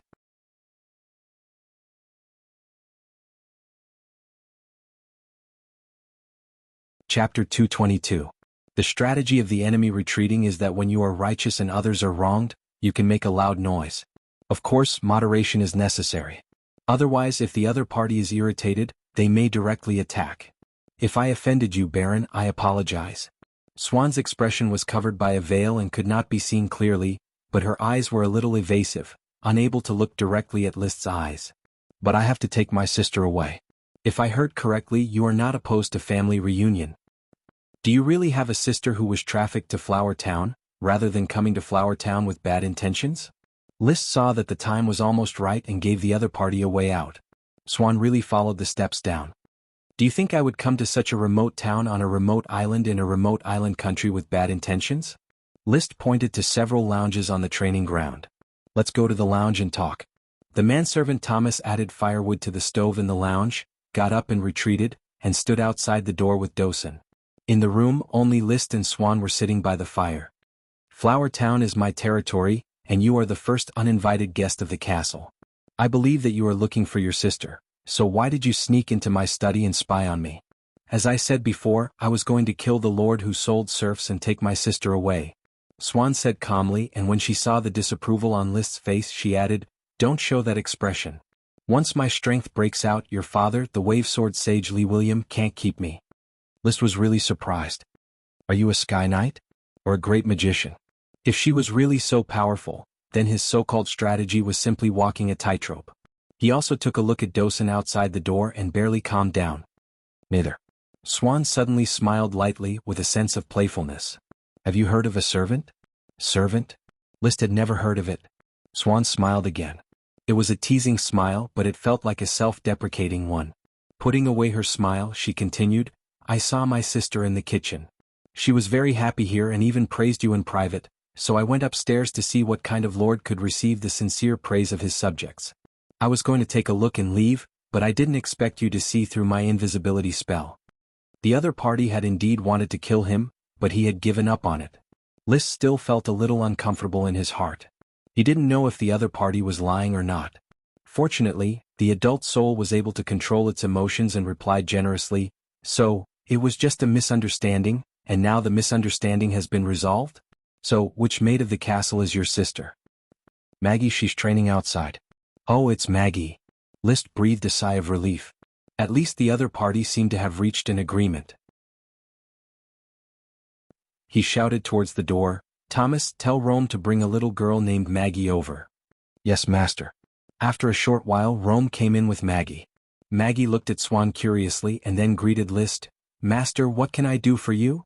List waved his hand and let Rome leave. He looked at Swan again, indicating with his eyes that she should speak or he should speak. Swan nodded, indicating that she should speak.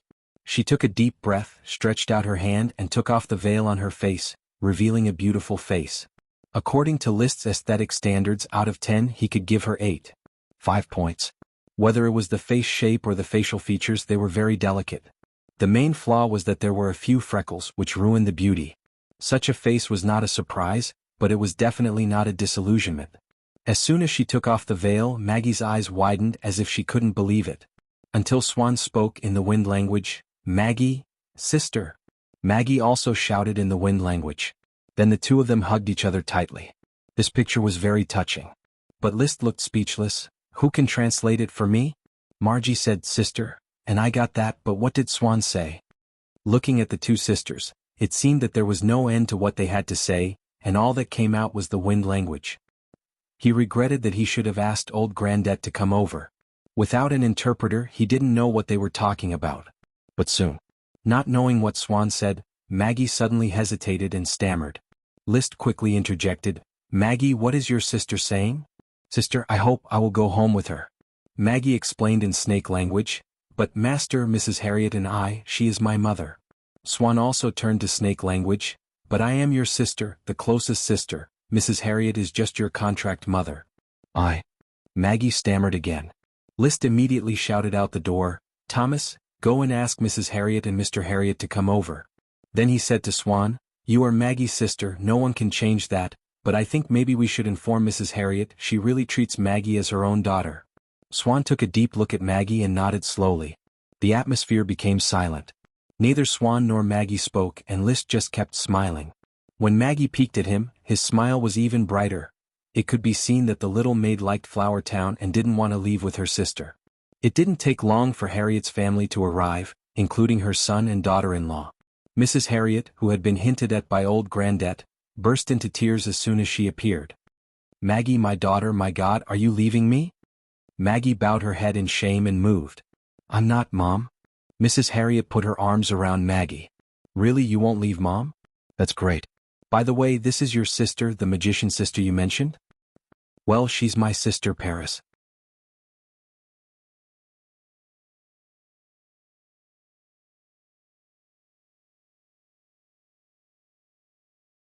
Chapter 223. On the same day. Maggie did not follow Paris and stayed at Mrs. Harriet's house. Paris also had her lunch at Mrs. Harriet's house. List did not immediately get to the bottom of it and interrogate Paris about her background. Just like putting a long line to catch a big fish, the fishing line could not be in a tight state all the time so the big fish would break it. What needed to be done was to relax and tighten the line, constantly trembling, and consume the strength of the big fish and finally catch the big fish. The life of a lord was quite boring. Therefore, List had plenty of time to enjoy this means of manipulating people's minds. A lord who could not manipulate people's minds was not a qualified lord. Whether it was tempting with benefits, bewitching with honor, or even threatening to bind, they were all means of manipulation.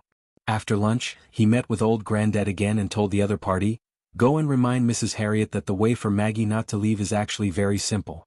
Just let her sister Paris stay in Flower Town." Old Grandad, now a town official, was full of energy. "Sir, perhaps it would be more appropriate for me to talk to Dennis and let him remind Harriet." Dennis was Mrs. Harriet's husband. "Yes." Old Grandad took the order and left. In the afternoon, List thought that Maggie would ask for a leave to accompany her sister. However, unexpectedly, Maggie followed the other little maids and little servants to the castle to start her internship. "Mr. Carter, call Maggie." "Yes, master." When Maggie arrived, List asked directly, "Maggie, why don't you go and accompany your sister? You can ask for a leave." "Master, I want to work, stay in Flower Town. I don't want to leave." Maggie was now both happy and troubled. Her sister, whom she thought about day and night, appeared as promised, but she did not want to leave Harriet's family, this beautiful town, and the benevolent lord. She may be very young, but she had seen the lord of her hometown, riding on a tall horse, whipping the serfs at every turn. Once, her father was severely whipped by Sir Lord 10 times. But in Flower Town she had never seen List whip anyone. Even if he did whip someone, it was an official punishing a commoner who had made a mistake. In her simple view, a benevolent lord was worth following. "It's all right, Maggie. If you don't want to leave, either Mrs. Harriet or I will let you stay. Now go back and accompany your sister. I'll ask Mr. Carter to give you half a day off." "Master, can I really stay?" "Yes." "And?" Maggie happily went back on vacation and found her sister. The two sisters strolled around Flower Town for an afternoon. Maggie shared the peanuts she fried in the castle kitchen, and then Paris gave her a pendant. The pendant wasn't very beautiful because what hung from it weren't gems or crystals, but 2 wrinkled leaves, one big and one small. "Take her, Maggie, and don't lose her." "What leaves are they, sister?" "The large leaves with wavy edges are oak leaves, and the small oblong leaves are mistletoe leaves." Paris explained, "Mistletoe is a parasitic plant on the oak tree. It represents hope and fertility, and the oak tree represents strength and unyielding." Maggie understood and put the pendant into her clothes. "Sister, are you leaving?" "Maggie, leave with me. Let's go home." Maggie lowered her head. "But Mom and Dad were killed and our village was destroyed. What can we do if we go back?" "This, sister, will protect you. We can find a place and start a new life." Paris flexed her biceps. "You have to believe in sister's strength. Although I haven't become a mage, I'm stronger than one. But I feel that Flower Town is quite good. Sir Lord will protect us. Besides, I have a new mother. Mrs. Harriet is my mother." Dinner was still at Mrs. Harriet's house. Once again Paris proposed to take Maggie away. At this time Mrs. Harriet, who had already been informed, quietly asked, "Paris, why do you insist on letting Maggie leave with you? She's just a 9-year-old girl. How can she adapt to a wandering life?" "I will take care of her, Mrs. Harriet. Of course I know, you are her sister, but have you ever thought about it?" "Thought about what?" "Staying in Flower Town." Mrs. Harriet laughed. If you are not in a hurry to leave, you can stay in Flower Town, can't you? I have lived in Flower Town for 20 years. It is quiet and undisturbed here. My son grew up and got married here. He is about to have a child. Maggie can also grow up here. Paris had never thought about that. But after a moment she felt that it was indeed an interesting proposal. She came all the way to Coral Island in order to rescue her sister who was sold. However, her sister was living a good life, so what was the point of this rescue? Why was she so obsessed with taking her sister away? I will think about it, Mrs. Harriet. Thank you for your hospitality. That night, Paris did not mention taking Maggie away again. She still lived in the aristocratic residential area. Of course, Liszt generously waived her accommodation costs. He had learned about the progress of Paris and Maggie through old Grandette and others. He knew that things were settled. Probably tomorrow or the day after tomorrow, Paris will ask to stay. If she is outside, there is no reason to go back. But beyond Liszt's plan, Paris visited the castle that night. This time she did not rely on invisibility to sneak in, but showed up to visit and was left in the hall by Carter. When Carter knocked on the door and entered the study to ask for instructions, Liszt, who was reading, nodded calmly. Invite her into the study and make 2 cups of milk tea. A moment later, Paris was brought in by Carter. After sitting down, she did not talk nonsense and said directly, Baron, I used to be a thief mercenary in the Grand Duchy of Maple Leaf. Although I have left, I still retain the identity of a registered mercenary. I don't know if you need to hire a mercenary to work for you. The Grand Duchy of Maple Leaf, like the Grand Duchy of Sapphire, was one of the vassal states of the Iron and Steel Ridge Kingdom. Listening to you, are you going to stay in Flower Town and take care of Maggie? Liszt nodded. So, first of all, make a perfect self-introduction. You said that you have killed aristocrats. I am also an aristocrat, so I want to make sure that you stay in Flower Town and will not bring trouble to Flower Town. You can rest assured that I have killed a lot of aristocrats and am still wanted in the Grand Duchy of Maple Leaf, but no one will chase me to such a remote island state.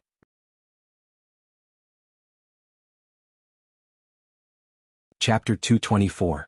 The 15-year-old girl wanted to learn magic, but it was not easy to find a magician. When she asked around, she finally found the address of a magician who lived in seclusion. The magician asked her if she had money. Of course she had no money. So the magician refused. Why do you want to learn magic if you have no money? Paris was not discouraged. She continued to look for a magician. After being rejected by 3 magicians, she finally succeeded in becoming an apprentice of a female magician. However, this female magician used her as an experimental subject. After the painful pain deprivation magic experiment, she escaped. In addition to her injuries, she did not learn any magic. She was hungry, cold, sick, and almost died. Then she was rescued by a group of thieves living in the sewers and became a thief herself. She thought that in this life she could only be one of the rats who survived in filth, stealing for a living. As a result, she was accidentally involved in a mighty event. Paris calmly narrated, in the Maple Mountain of the Grand Duchy of Maple Leaf, there is a dragon, the Light Dragon. It makes the whole Maple Mountain a mirage and no one can find where it is. Because of this dragon, all the people in the cities near Maple Mountain moved away. At this time, the great court magician of the Grand Duchy of Maple Leaf came up with the idea of stealing the mysterious power of the Light Dragon. I don't know which magic book he read, but under certain conditions, a human killed by a dragon will become a ghost-like ghost, called a white dragon. So he used dragon blood as a gimmick. With the support of the nobles, he bewitched a large number of rats to cooperate with him to create white dragons. Her beautiful face showed a trace of hatred. And I am also one of the rats who was blinded by dragon blood. If there is no accident, I am probably dead.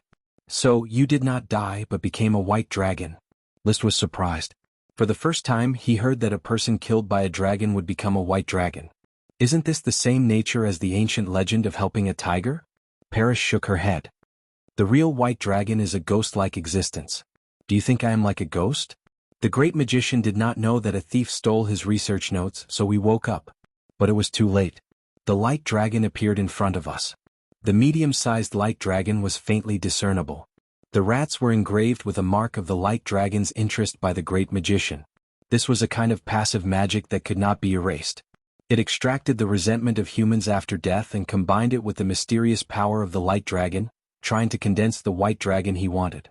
The mice were killed one by one, but the white dragon never condensed. While we're on the run, we're trying to prevent the light dragon and the great sorcerer from catching us, and at the same time, we're thinking of a countermeasure. The thief who stole the notes came up with a way to reverse the magic mark, that is, to volunteer and become a living white dragon. In the end we did it, we became a living white dragon. A living white dragon? List's eyes looked back and forth at Paris. He couldn't figure out what kind of state this was. Paris seemed to understand List's thoughts. She stretched out her left hand and rolled up her sleeves, revealing a white arm which was very dazzling. However, in the next moment, the veins on this white arm suddenly bulged, and then scales grew from the flesh, and the palm at the front gradually twisted from a human hand into a beast's claw. There has never been a dragon among humans because the power of dragons corrodes everything about humans. This kind of corrosive power is called white dragon by mages, and the white dragon is the ultimate result of a human being corroded. Magic eye was cast. List could see that the magic in Paris's left hand was abundant and active. She even pulled the free magic from the air and condensed it on her arm, forming a faint black mist. The real white dragon is a white ghost-like thing. We are willing to sacrifice ourselves and be corroded by the power of the dragon in order to survive. As the corrosive power continues to strengthen, sooner or later we will be swallowed up and become a real white dragon. It may be just a simple death. Paris took back this change and her arm returned to its previous white appearance. List could not forget the hideous monster arm just now, which had left a shadow in his heart. He could not help but exclaim in regret, "This kind of corrosion is irreversible?" Yes, as long as the power of the dragon is used, the corrosion will deepen. Therefore, if I don't easily use the power that can compete with the Sky Knight and the Great Magician, I can probably live for another 10 years. Paris sighed. There was no regret. We call ourselves the Black Dragon. She paused and suddenly added, "I think if I burst out with all my power, I can kill the Sky Knight." The meaning of this superfluous sentence is very clear. She hopes that List will carefully consider how to treat her and not do whatever he wants just because he has a Sky Knight as his father. Probably listening to the story too seriously. Or maybe he didn't want to do whatever he wanted at all. List just exclaimed, "Are you sure you can really kill the Sky Knight if you burst out with the power of the White Dragon?" "Of course, otherwise how could we kill the Great Magician?" "You killed the Great Magician?" "There were a total of 4 of us who survived successfully. Each of us tore the Great Magician apart with one claw." Paris laughed out loud. "Later we killed a bunch of nobles who tricked the rats to die, and even formed a mercenary group until the Grand Duchy of Maple Leaf dispatched the Dragon Knight. We took our revenge, left the mercenary group and took refuge separately." Paris and others were wanted by the Grand Duchy of Maple Leaf. After hiding for a while, a new round of war broke out between the Iron and Steel Ridge Kingdom and the Eagle Kingdom, and she quietly returned to her hometown. Then there was the story of Flower Town. After listening to the story, List thought for a full quarter of an hour before he said, "Paris, so you didn't kill nobles? Then you can live for about 10 years without using the power of the White Dragon. If you use it, can you burst out the power to kill the Sky Knight? In the end, you were only wanted by the Grand Duchy of Maple Leaf and did not kill anyone in the Grand Duchy of Sapphire?" Paris nodded. List asked again, "So, what's the matter with your invisibility?" "It's part of the ability inherited from the Light Dragon. I can adjust the light around my body to achieve the effect of invisibility. It's just a small skill." She finished and took a sip of milk tea. "My identity has been revealed, so what other doubts do you have? Trust takes time to build." List did not intend to continue to ask questions and immediately said, "In view of your strength and special ability, I hope to hire you as my guard to protect my personal safety. If you can accept, I am willing to hire you at the price of 1 gold coin per month." "I can accept the task of guarding, but 1 gold coin is not enough. I also need a big house, preferably with a garden. I want to restore Maggie's status as a free citizen, and ask an Earth Knight to teach her how to cultivate chi. I also want a horse, preferably 2 servants." Stop.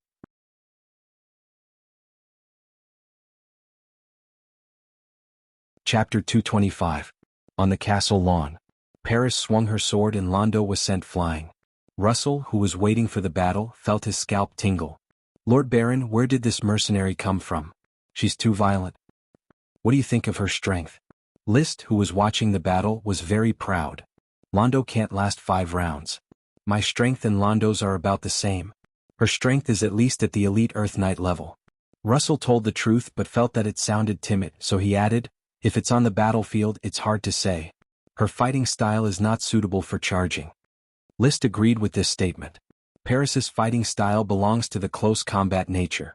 The effect of sword fighting is very strong, and the charge is difficult to judge. However, he was only recruiting a guard who was good at sword fighting. He said to Russell, "Londo lost, it's your turn." Russell took a deep breath, pulled out his steel sword, put on a death-defying expression and rushed up. After 5 rounds he, like Londo, flew out. After defeating 2 Earth Knights in a row, Paris did not pant much. Her strength made her physical fitness far superior to that of the Earth Knight with combat energy. The Earth Knight could use combat energy.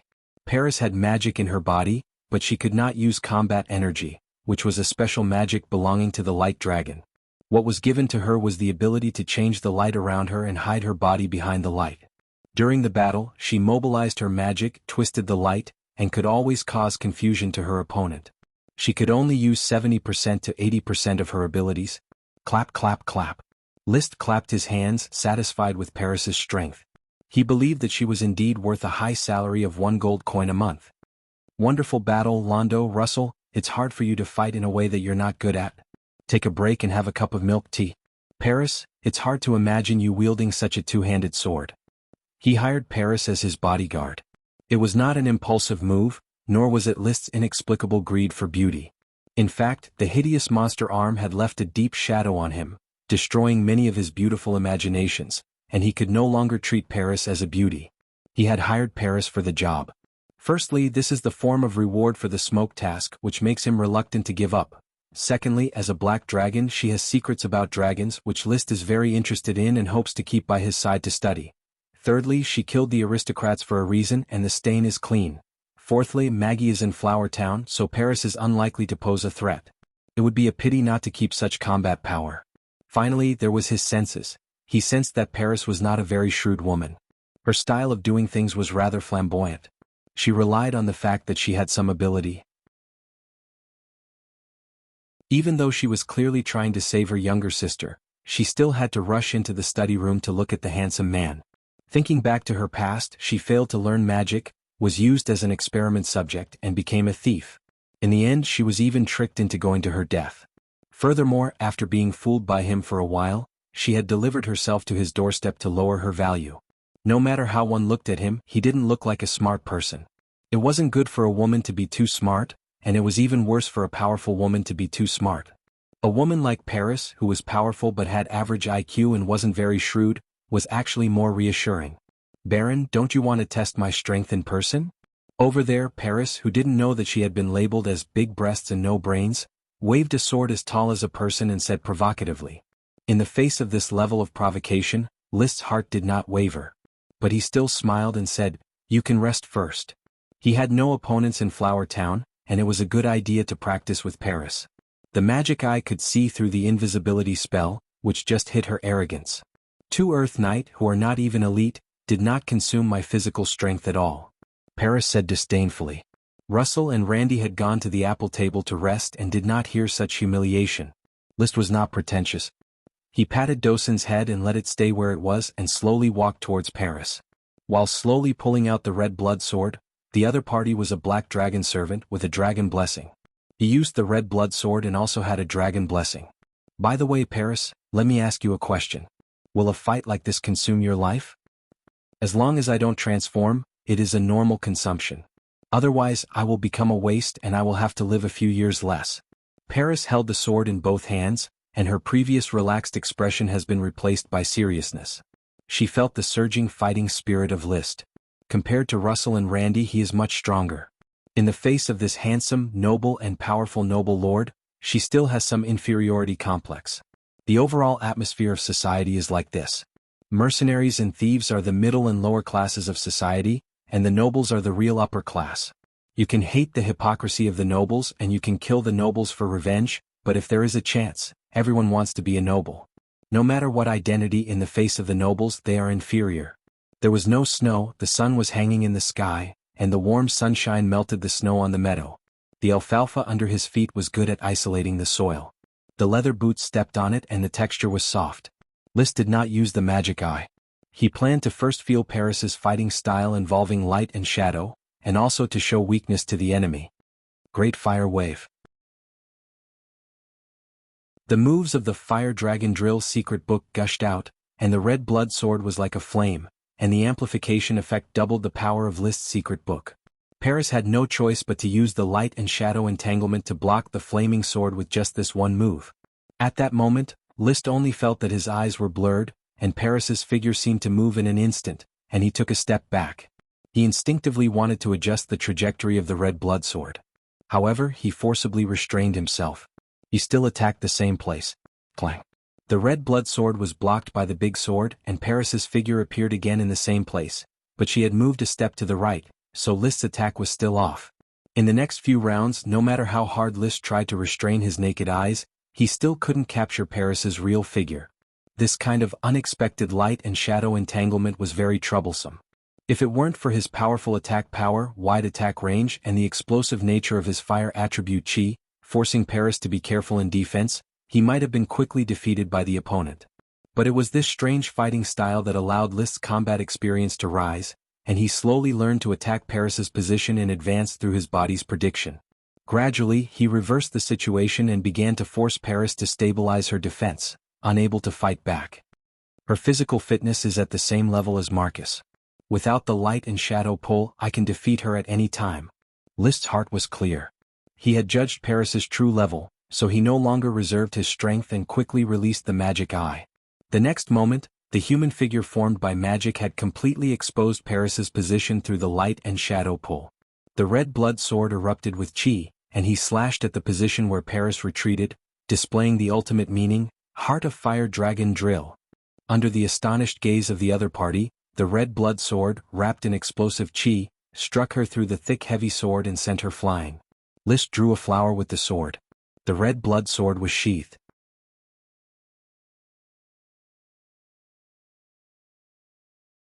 Chapter 226. After the battle on the horse field, Paris's arrogance was restrained a lot and she began to take her guard identity seriously. Of course, it was not a 24-hour personal guard. Most of the time, List did not need her to follow him at all times, and he would not let her follow him at all times. There were too many secrets that were not suitable for Paris to know. Trust was not built in a day or two. It took time to observe and run in to determine whether a person was trustworthy or not. In Flower Town, you can move freely and occasionally act as my actual combat opponent. When I go out, you follow me to protect my safety. There is basically no danger on Coral Island. There is no opportunity for you to use the power of the Black Dragon Gang. This is an easy job. Then what if I want to go to Coral City? You can go if you get permission. No one will restrict your life. List said. But one thing is, on Coral Island you must not violate the rules of the territory, and do not expose the information that you are wanted by the Grand Duchy of Maple Leaf. After all, we are all vassals of the Steel Ridge Kingdom. Although it was an independent country, the Sapphire Grand Duke and the Grand Duke of Maple Leaf, in a strict sense, were only dukes of the Steel Ridge Kingdom and belonged to the same camp. You are too cautious, Baron. You should call me Lord Baron. This is the basic etiquette in the face of the aristocracy, Miss Paris. List showed the elegance of the aristocracy. This kind of bearing was indeed very convincing. At least, Paris still called out reluctantly, Lord Baron. The magic of the dragon can corrode people and turn them into White Dragon or Black Dragon Gang. This was a major discovery for List. This made him more careful when studying the magic of the fire dragon. He didn't want to become a monster that could transform. Moreover, he only had a lifespan of more than 10 years, which was obviously not in line with his ideal of a long life. His ideal was to ride a dragon, not to be ridden by a dragon. Speaking of which, I really have a fate with dragons. The invisible dragon's gem gift, the smoke dragon's fate infection, the fire dragon's residual magic, and now the light dragon's Black Dragon Gang. Unfortunately, it was still far from being able to ride a dragon. Marcus is mining on Black Horse Island, and volcanic glass will continue to be shipped to the castle. List took the time to design the bathhouse, ready to use the heat of the magic fire dragon to complete the next smoke quest and obtain a new type of flame mushroom. The bathtub hot spring had already been designed, with a separate structure of a bathtub and a heated water tank. To put it bluntly, it was using the small fire dragon to heat the stove and provide hot water. It was not difficult and creative. The only trouble was how to put the magical fire dragon into the heating tank accurately and calculate how much magic was enough to heat it.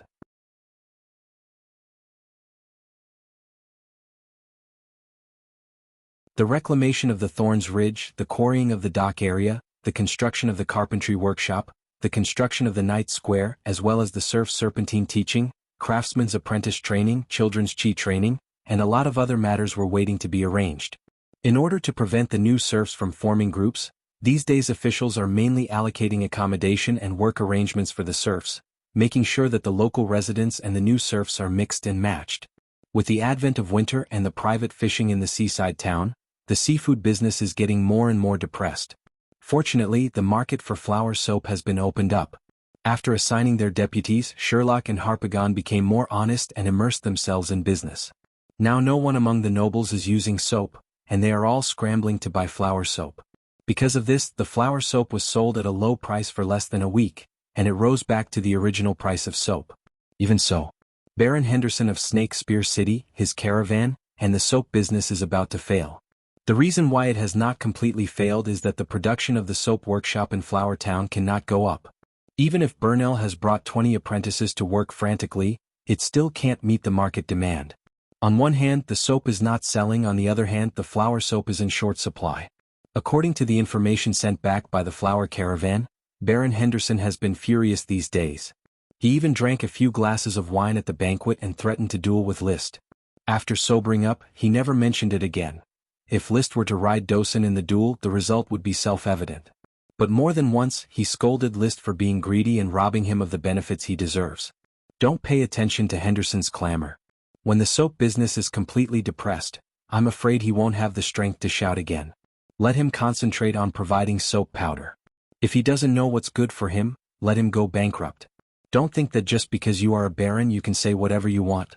Can't my red blood sword drink blood?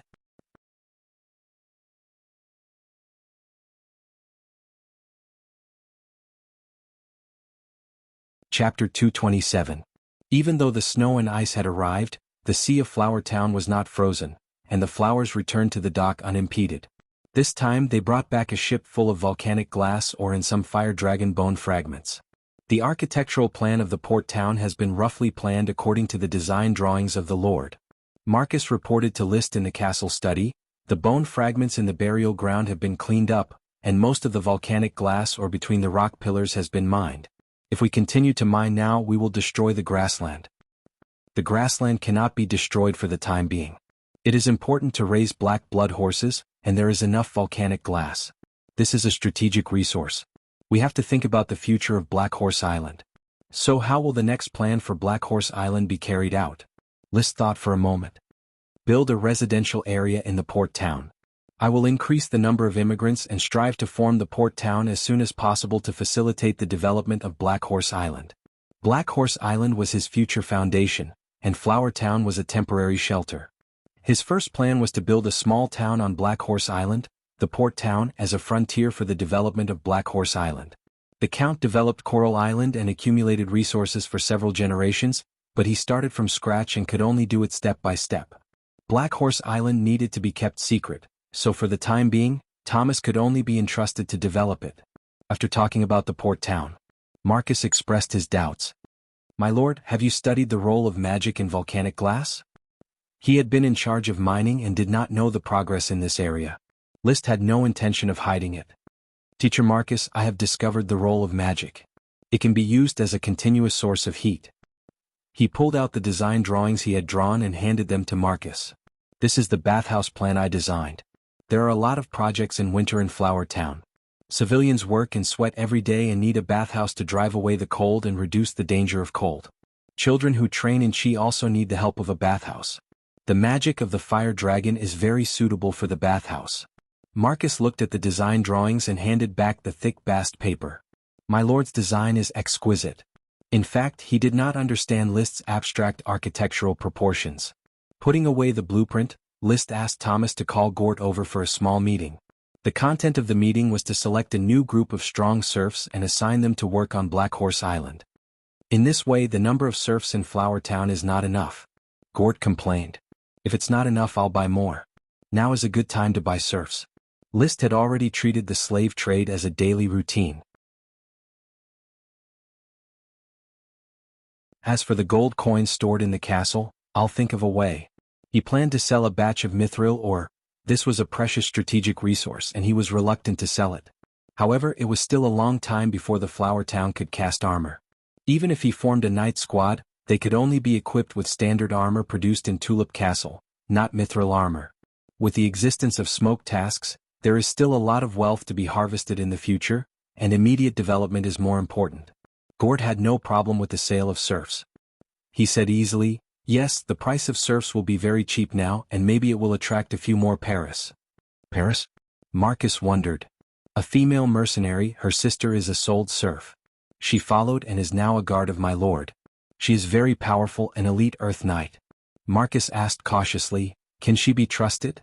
List knocked on the table and replied, "Her basic situation should not be false, but trust is not yet reached. You have to guard against her for many secret things." Understood. Marcus nodded and said, "But my lord, I suggest that my lord recruit followers from Coral Island as much as possible. The Tulip family has been working on Coral Island for 20 years. They are all trustworthy forces." Of course, List understood.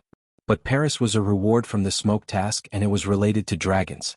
List could not say it clearly, so he changed the subject.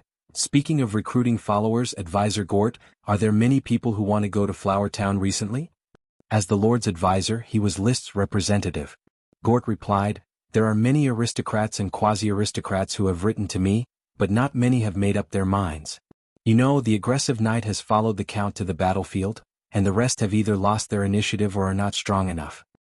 Try to choose, especially young Earth Knight and quasi-aristocrats who are familiar with official business.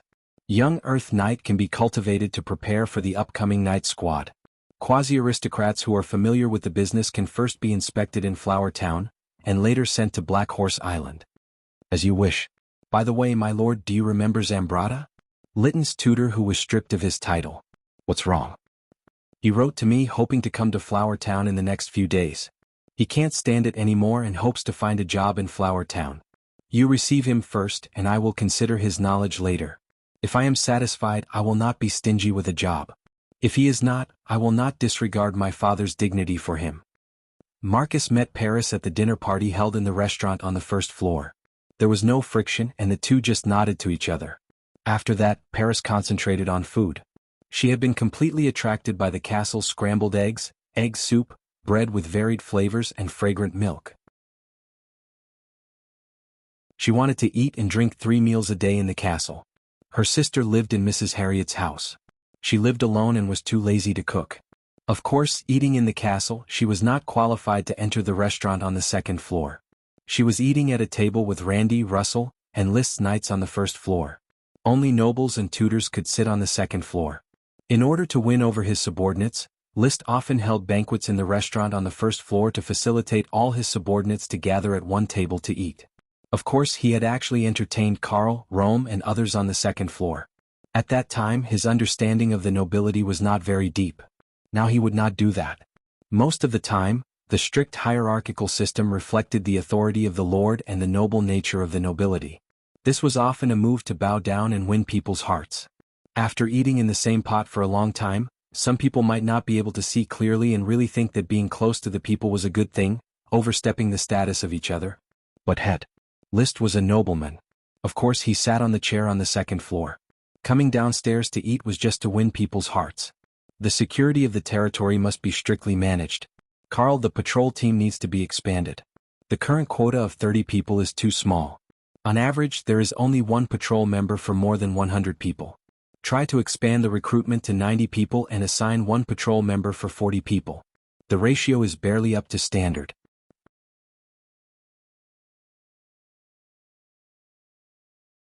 Chapter 228. Although the productivity of the other world is very weak and scientific literacy is terrible, this system of absolute authority of the Lord over the territory makes List efficient. After Marcus brought back the volcanic glass ore, he quickly asked the flower caravan to invite the crystal craftsman Brad to start polishing the volcanic glass, and began his own experiments. The first was the release and collection of the fire dragon magic. How to release the magic in the volcanic glass or bubble, after discussion with Gord and Marcus, decided to take the form of drilling. It is to drill the volcanic glass bubble so that the volcanic glass does not need to be broken to release the internal fire dragon magic. The drilling task was given to the unknown Brad.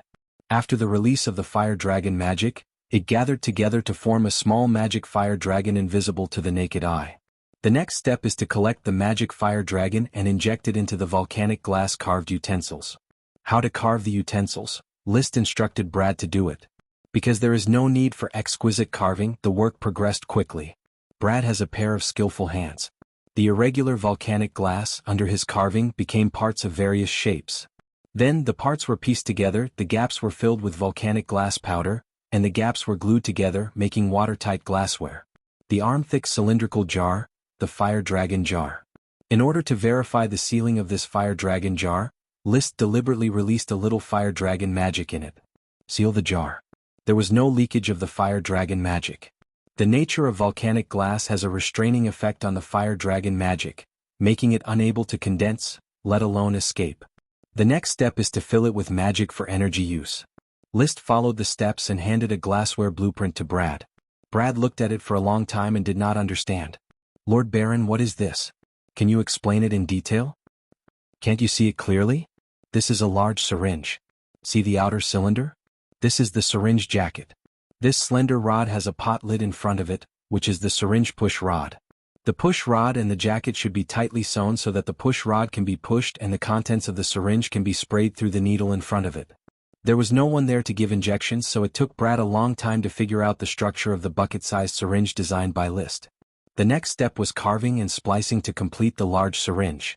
The largest piece of volcanic glass was only the size of a basketball, so the syringe required a lot of materials. Brad had carved crystals for many years, and his skills were extraordinary. The hardness of volcanic glass was far less than that of crystals, so he made it very fast. In 2 days he made a large syringe through the splicing of the buckle. List took the large syringe and began the next step of the experiment. He aimed the jacket of the syringe at the small fire dragon that had condensed into half a man's height and directly buckled it. As the magic dragon was dispersed, some of the magic power also entered the syringe. Then he quickly covered the pot lid like putter, and a needle filled with fire dragon magic was born. Insert the needle through the round hole into the fire dragon can, then push the core rod, continuously compress the magic in the syringe and inject it into the fire dragon can. A little fire dragon magic seeped out from the gap. But most of the magic was successfully poured into the fire dragon can. He kept repeating this operation, and soon all the released fire dragon magic was canned into the 3 fire dragon cans. In the vision of the magic eye, the fire dragon magic in the fire dragon can condense to the light red to gold, and it can no longer be canned and reach the limit. A rough estimate shows that a ton of volcanic glass can release about 2 fire dragon cans of fire dragon magic. Marcus brought about 6 tons of volcanic glass so it can be canned into 12 fire dragon cans. Brad, you make 20 of these standard cans for me, and then make 5 larger cans and 20 smaller cans. 12 standard fire dragon cans were used to seal the fire dragon magic, and the remaining 8 were for backup. 5 large fire dragon cans and 20 small fire dragon cans were also for backup. He then gestured to the large syringe, which, like the fire dragon can, was the fire dragon needle. In addition, you make 2 more of this type of syringe and then make 2 smaller syringe. Brad continued to make the glassware. List continued to study the fire dragon magic. With the fire dragon needle and the fire dragon can, he could move, divide, and recover the magic dragon at will. After his research, a small magic dragon the size of a palm was enough to boil a bathtub of cold water. A small magic dragon the size of half a palm could keep a bathtub of water at 40 degrees in a sub-zero environment, which was just right for bathing. However, the bathtub hot spring was a separate bathtub and heating water tank, so in the heating water tank, a small magic dragon the size of half a palm was the best effect. It took 5 days for the castle to successfully have a bathtub hot spring. That night, List took a bath in the bathtub for more than an hour. Until he felt that he was about to be dehydrated, he reluctantly left the bathtub hot spring. Loosening the valve of the heating water tank, the hot water kept flowing out and was picked up by the servants with buckets. The servants could take the leftover bath water downstairs to continue bathing. Opening the bathroom window and the lid of the heating water tank, List did not take back the little fire dragon, but let it fly in the heating water tank.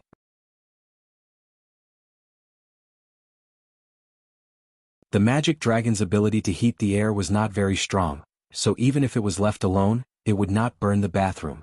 Not only that, but his bedroom was also covered with a box and a small magic dragon was placed in it.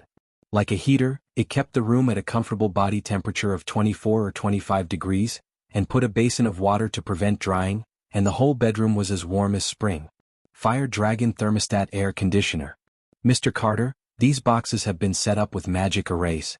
You tell the servants in the castle not to touch them indiscriminately, and when cleaning the dust, only wipe the outside of the box. Understood, master. Admiring his masterpiece of the past few days, he could not help but feel emotional. The modernization of the castle has made initial progress. There are lights, air conditioners, bath tyrants. If I can get the magic of the ice dragon, I can make a refrigerator.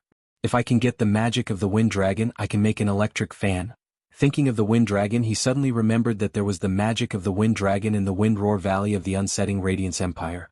I wonder if volcanic glass can seal the magic of the wind dragon? Unfortunately, the Unsetting Radiance Empire was on the other side of the distant continent. Even if he set off on Black Dragon, it would probably take half a year. Apart from that, he did not know where else there was magic of the dragon. Only when a dragon died or bled would it leave behind residual magic power. The invisible dragon passed through the flower town and ate 2 cows. Apart from a space gem, it did not leave behind any magic power. So,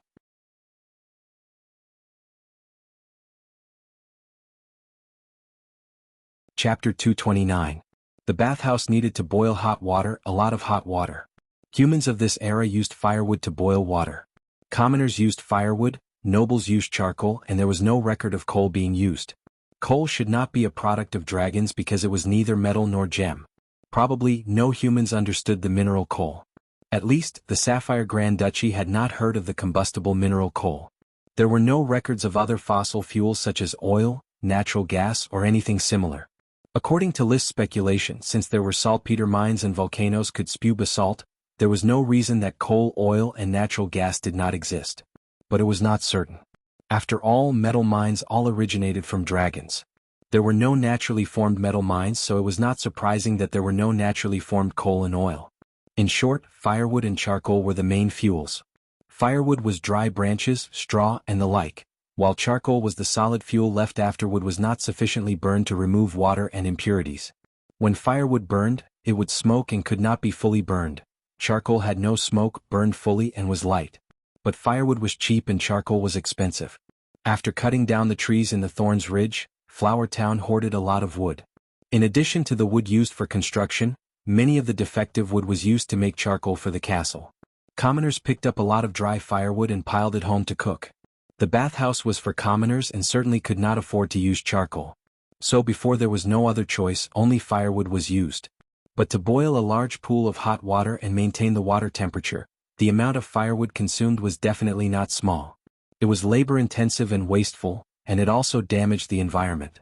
After List had the magic dragon, he decided to build a magic bathhouse in one go.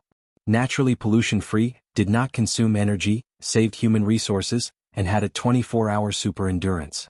The bathhouse he designed was mainly in the shape of a hot pot, separated by a fence in the middle, leaving the magic dragon to boil water, and surrounded by pools for people to take a bath.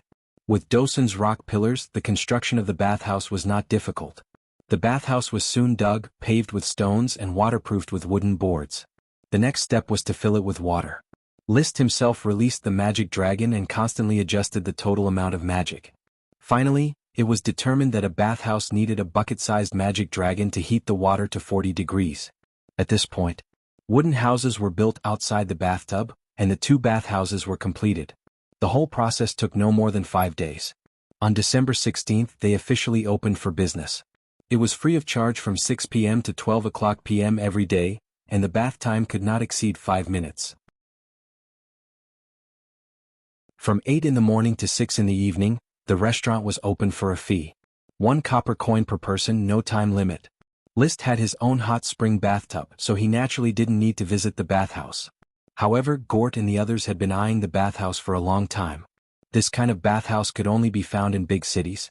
Coral City could barely be regarded as a big city, but it was still a long way from the level of a metropolis.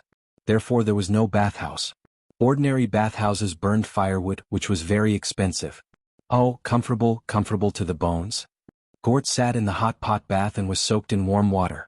He was so comfortable that he wanted to cry out. Taking a bath on a cold day was indeed a top-notch enjoyment. The men's bathhouse was located in the commercial district, with a conspicuous sign, Flower Town Public Men's Bathhouse.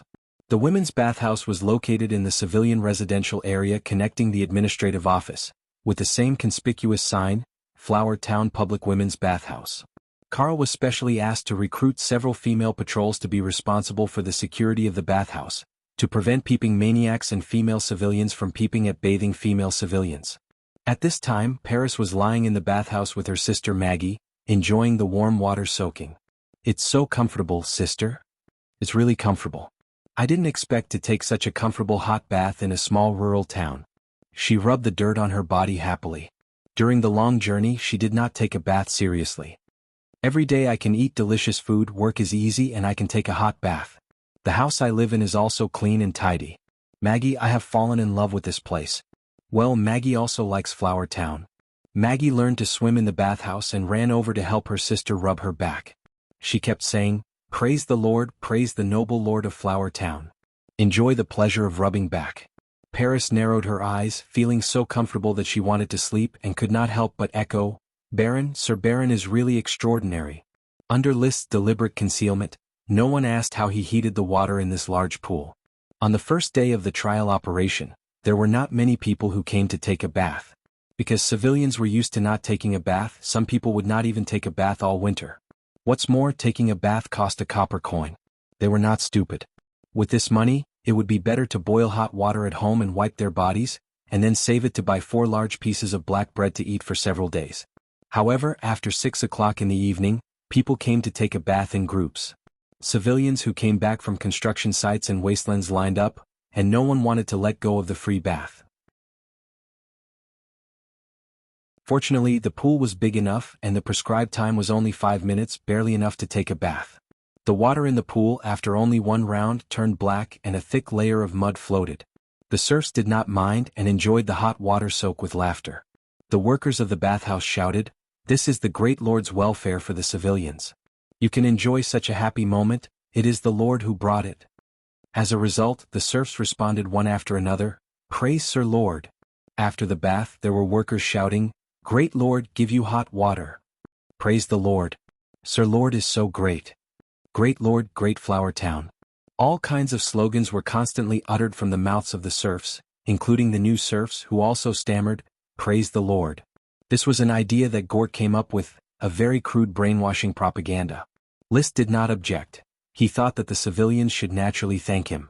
In the entire Coral Island, only Flower Town had a bathhouse, which was open to free people and serfs. Although his original intention of building the bathhouse was to complete the smoke mission, he should be praised for doing good deeds. Isn't that right? At the banquet after taking a bath, Paris, who was in a good mood, couldn't help but praise, "Flower Town's public bathhouse is a great achievement, Sir Baron." Liszt cut the steak and responded flatly, "I give my subjects food, cotton-padded clothes, copper coins and jobs. I also give them hot water to bathe. No one is more suitable to be a lord than me." Gort immediately stood up, raised his glass and shouted, "For hot baths for Flower Town, a toast to the great Lord Baron Liszt." To the great Lord Baron Liszt. Seeing that everyone had raised their glasses, Paris could not eat and drink peacefully, and also raised her glass, "To the great Lord Baron Liszt." Liszt raised his glass and smiled at his followers and subordinates, "I am with you." Every time this situation occurred at a banquet, it made him feel good. This was why he wanted Gort to be the town's consultant. At least in the bootlicking segment, Gort's performance was worth extra points.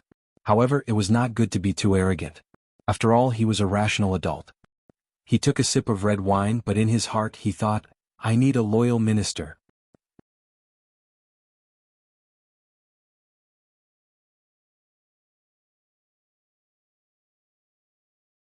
Chapter 230.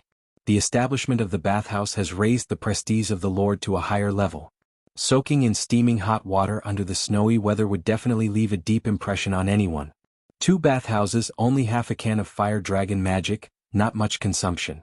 Liszt drilled all the volcanic glass bubbles, released and collected all the fire dragon magic, a total of 13 fire dragon cans. 2 bathhouses, the castle's bathtub hot spring, the bedroom and the study's fire dragon air conditioners, consumed half a can of magic. The remaining fire dragon cans are enough for him to build a brick factory, a ceramics factory, and even a steam turbine ship.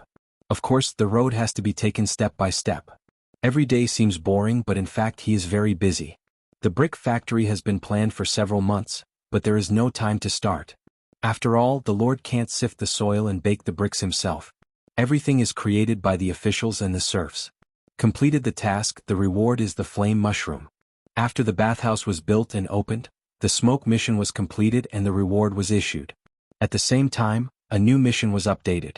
Mission: after a year of hard work, even the Lord needs to relax, enjoy the upcoming festival, think about next year's development path, broaden interpersonal contacts, or do nothing, wait for the end of the festival.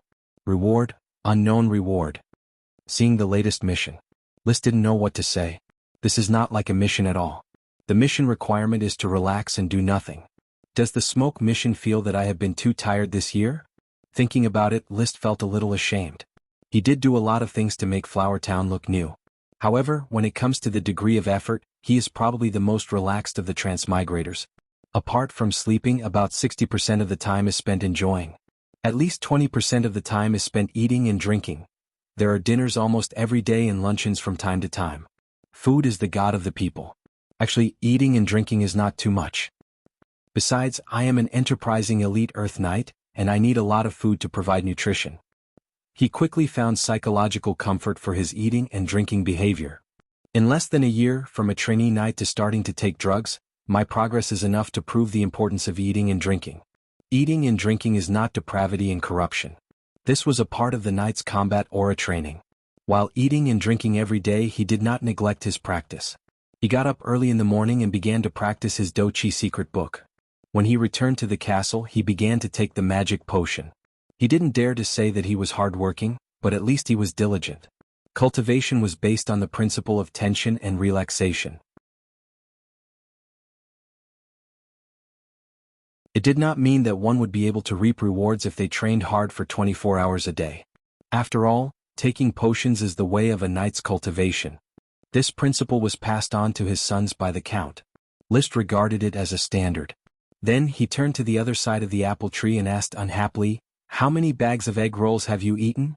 When I'm thinking, please step away and don't make any noise to interrupt my thoughts. Do you understand, guard Paris? Paris, whose mouth was full of egg rolls, turned around and walked away silently. The egg roll she ate was a kind of food made of flour, egg mixture, and white sugar mixed into a batter, baked with butter, smeared with butter, and then rolled into a tube. This was not List's idea, but a new food independently invented by the bakery owner, Rainer. It was a snack that had just come on the market. The craftsmanship was complicated, the price was not cheap, and it did not sell very well. In order to encourage new inventions, List asked the castle to buy a batch of egg rolls every day, but this snack was good to eat once in a while, and one would get tired of it after eating too much. Therefore, egg rolls were either given to the servants as welfare or to his subordinates at dinner parties. List himself did not eat much. Paris liked to eat egg rolls very much, and a third of the egg rolls she bought went into her stomach. Looking at her figure, it had only been 10 days since she came to the castle, but there were already signs of further weight gain. I hope I don't become fat, that would affect the visual experience too much. He leaned back in his chair, basking in the rare sun, very comfortable. Now, Paris was a beautiful scenery. She and the castle's maid, Lily, each had their own characteristics. One was a heroic female warrior, the other was a shy and weak maid, but they had one thing in common, that is, they had a slender waist and long legs. List liked this type of figure. However, it was limited to appreciation. Wow! Wow! Not far away, the thorny sprite, Ella, was teasing Dosen, the intermediate World of Warcraft. This was Ella's bad habit. Over time, List was too lazy to care about it, and Dosen also accepted its fate. Anyway, Ella's thorns could not break its defense, and Ella would naturally give up when it was tired. Patter. The remaining snow on the apple tree fell on the apple table. List stood up directly. Thomas, prepare the horse and inform the knight that I am going to the mushroom settlement. Yes, master. He stepped on the trembling woods avenue and said to Paris, who was still eating an egg roll, "There is no combat training today, you go back first.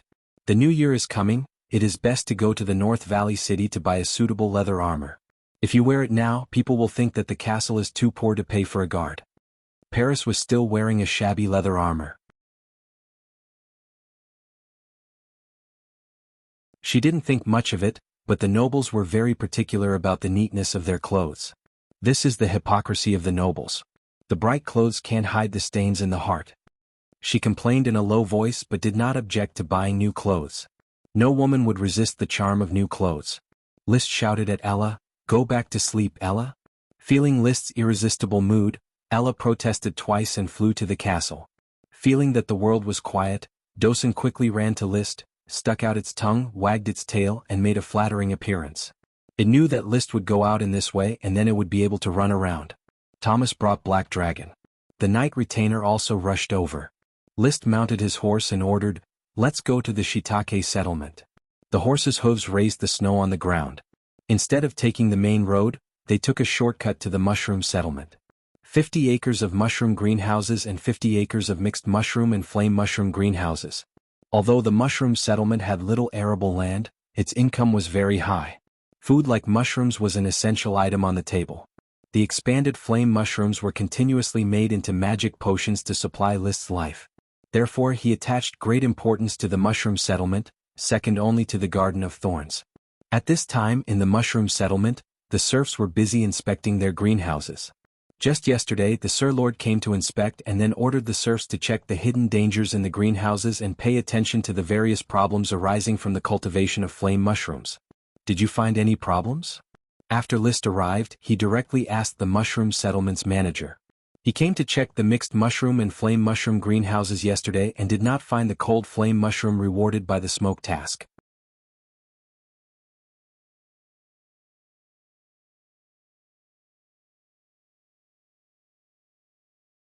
Chapter 231.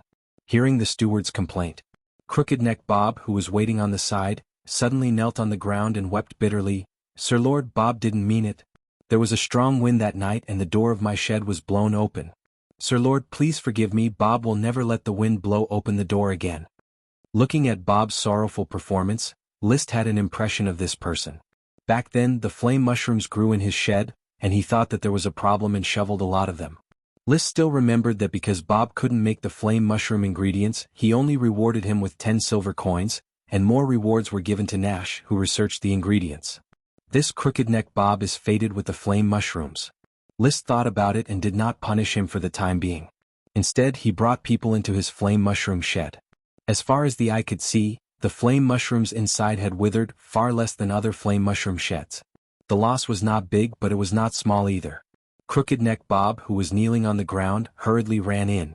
Seeing that List was constantly observing every flame mushroom ingredient, he continued to cry bitterly, "Sir Lord, although many flame mushrooms died, but some flame mushrooms survived." Even if he didn't say it, List could see it. On the few flame mushroom ingredients, there were still a lot of sparsely growing flame mushrooms. List already had a vague guess in his mind, so he went closer to observe. He found that the remaining flame mushrooms were very different from normal flame mushrooms. That was, the color of the flame mushrooms was no longer bright red, but had faded into a dark red. But after he cast magic eyes, he found that the dark red flame mushrooms had signs of magic power, far more than normal flame mushrooms, almost turning into a dazzling red light. In other words, this flame mushroom looked cold on the outside, leading to its poor appearance, but the fire magic inside was more vigorous. The cold-loving flame mushroom refers to this kind of flame mushroom. List was delighted. The reward of the smoke mission was right in front of him. The cold-loving nature explains the nature of the flame mushroom. It is not afraid of the cold wind and snow, and because of some mutation, it can condense more fire attribute magic. This was undoubtedly a high-quality flame mushroom that far surpassed the normal flame mushroom, and could be used to create a higher-quality magic potion. He immediately ordered, "Whip Crooked Neck Bob 10 times as a warning. If he's careless again in the future and causes damage to the flame mushroom, it won't just be 10 lashes." When his crooked neck was whipped 10 times, his buttocks blossomed. List then had Thomas hand over 10 silver coins to the other party. A blessing in disguise, Crooked Neck Bob. Although your family's flame mushroom was severely damaged, it also mutated into a new type of flame mushroom. I named it the snow flame mushroom. These 10 silver coins are your reward. With snot and tears running down his face, Bob immediately ignored the pain in his butt and reached out to take the silver coin. "Ah, thank you, Sir Lord. Praise the great Sir Lord." List immediately issued a new order. Whoever finds the right ingredients for the icy flame mushroom will be rewarded with a gold coin. Just like the ingredients for the flame mushroom, a gold coin was enough to set off the ambitions of all serfs. After he left, As expected, the shiitake settlement was boiling. Countless serfs rubbed their fists ready to go all out. Especially Nash, who had received a gold coin as a reward. With this gold coin, the old bachelor not only married a wife, but also built 2 new flame mushroom greenhouses and became a big farmer in the shiitake settlement. After hearing the reward from the Sir Lord, he announced loudly to the people around him, "If I can find the ingredients for the flame mushroom, I can also find the ingredients for the icy flame mushroom. This now old Nash will take it." That's not necessarily true. Yes, you were lucky to get the reward from the Sir Lord. This time it's my turn. Old Nash, you'd better concentrate on dealing with your little wife. Don't let her make a cuckold of you. You still have to look at me to research the ingredients. Bob, whose neck was crooked from the whipping, wasn't willing to be outdone. I lost to old Nash last time, but I definitely won't do it again. The flame mushrooms were grown in my shed, and the ice flame mushrooms were also grown in my shed. Now this reward should belong to me. Damn that old Nash. In the afternoon. In the castle's study. Zambrata rubbed his toes a little awkwardly. Then he took a deep breath and tried to relax himself. This study is as warm as spring, but there is no burning charcoal. Sir Baron, Flower Town is full of surprises, and your castle is full of surprises. Behind the desk, Liszt leisurely held a cup of milk tea and asked with a smile, "So, Mr. Zambrata, can you guess why the study is warm?" "I guess it's magic," Zambrata replied solemnly. He learned from Gort that Liszt valued his encyclopedic knowledge. He knew that today's meeting was a test. If he couldn't show enough to impress the other party, this trip would be in vain. In order to recover, in order to live, he must be careful. And I guess this kind of magic is also in public bathrooms. There's probably a kind of fire magic that heats the water and the temperature in the room. This kind of method is incredible. I've only heard of wizards in the palace who can do it. Well? Liszt didn't deny it and continued to ask, "Have you been to many countries?" "Yes, I have been to the Iron and Steel Ridge Kingdom and 7 vassal states. When I was young, I liked to travel around the continent, but due to limited financial resources, I only traveled around the Iron and Steel Ridge Kingdom. I heard that there is an evil dragon in the Grand Duchy of Maple Leaf, do you know? Oh, it's a light dragon that has lived in the Red Maple Mountain for 100 years. During this period, many warriors wanted to kill it and get the title of Dragon Slayer alongside the Dragon Knight. But you know, the power of the dragon is endless and most of the warriors eventually become dragon dung. Is the light dragon difficult to deal with? It is said that the Grand Duke of Maple Leaf is the Dragon Knight. Why not kill this evil dragon? The dragon of the Grand Duke of Maple Leaf is just an iron dragon. He can't even find the hiding place of the light dragon. There is no hope of killing the light dragon. In fact, there are many evil dragons on the continent, but most of them are elemental dragons, which are more powerful than metal dragons and gem dragons.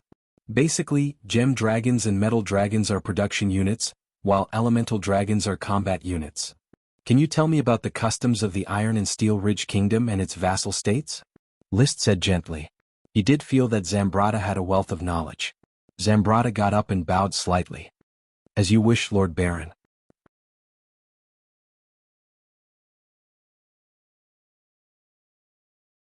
Chapter 232. The Iron and Steel Ridge Kingdom, one of the 3 kingdoms in the northern part of the continent, is adjacent to the Blast Furnace Kingdom and the Eagle Kingdom. There are 7 vassal states, the 4 Grand Duchies of Sapphire, Maple Leaf, Rose and Brass, and the 3 Duchies of Light Sapphire, Stars and Honeysuckle. Strictly speaking, the 2 Grand Duchies of Sapphire and Rose should be reduced to duchies. There are only dragons in the country, no Dragon Knight. The Duke of Honeysuckle had to move 3 times a year because he couldn't stand the nobles urinating and defecating freely in the palace, which made him afraid to even walk. There was even a knight who solved the problem on a stool in his study, but the Duke of Honeysuckle didn't know and sat on it. In the end, how did the Duke of Honeysuckle punish the knight? He chose to defecate in the knight's helmet. Haha, a very creative punishment. Haha. The laughter of Liszt and Zambrata came from the study. The two had been chatting for more than 3 hours. Zambrata always had a little gossip that kept Liszt interested. Especially the palace secrets. It was estimated that Zambrata heard stories made up by the small nobles during his travels, which was equivalent to unofficial history. When he traveled the Iron and Steel Ridge Kingdom, he was just a quasi-noble and could not get in touch with the important people in the courts of various countries, even those small nobles at the lord level. However, these unofficial histories were relatively more serious than the night novels. At least the story was true and false, but the people in the story existed. The night novels were not only difficult to distinguish between true and false, but the people in the story were also fictitious. When the butler Carter knocked on the door and asked about the dinner arrangements, List recovered from the pleasant chat. "Invite all the officials of the town in the evening, and let us welcome the arrival of Mr. Zambrata." He had decided to keep Zambrata for his anecdotes. There is no doubt that these anecdotes are of great reference significance for List's compilation of the Chronicles of the Dragon War in the Wild. "Thank you for your generosity." Zambrata bowed politely. He already understood that he had won the favor of the recently famous Baron of Flower Town, and his goal of reviving Flower Town had been achieved. Ever since he was stripped of his noble title by the Count, his life had fallen into dire straits. Even his son and daughter had begun to despise him, which made him feel suffocated. Right now he was still a free citizen without a title, but once he followed List, who could guarantee that he would not return to the noble class. At the dinner that night, List grandly introduced Zambrata to the town officials. Isaiah, Blair, and Marcus all knew Zambrata. After all, he was Lytton's tutor and often went in and out of Tulip Castle. There would be no problem with his knowledge and ability. The problem was his attitude. The Count was furious because he allowed Lytton to beat civilians. However, this was not a matter of principle. It was normal for nobles to beat up commoners. Not all nobles were like List, who hid the concept of equality in the depths of their hearts. For the people of this world, it was normal to divide people into different classes. Therefore, everyone still held a welcoming attitude towards Zambrata. Of course, it was hard to say whether Isaiah and Blair had a sense of crisis in their hearts. After the dinner, List pulled Zambrata and talked for nearly an hour. He reluctantly let him go. Of course, List was still clear-headed. He said to him, "I already know why you came. Regarding your position in the Flower Town, don't worry. I have received news that my father will return before the new year.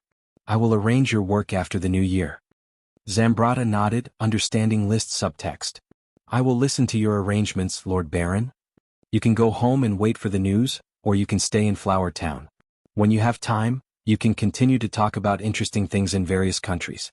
I am very interested in this information. My wife has died and my children have married. I will not go back.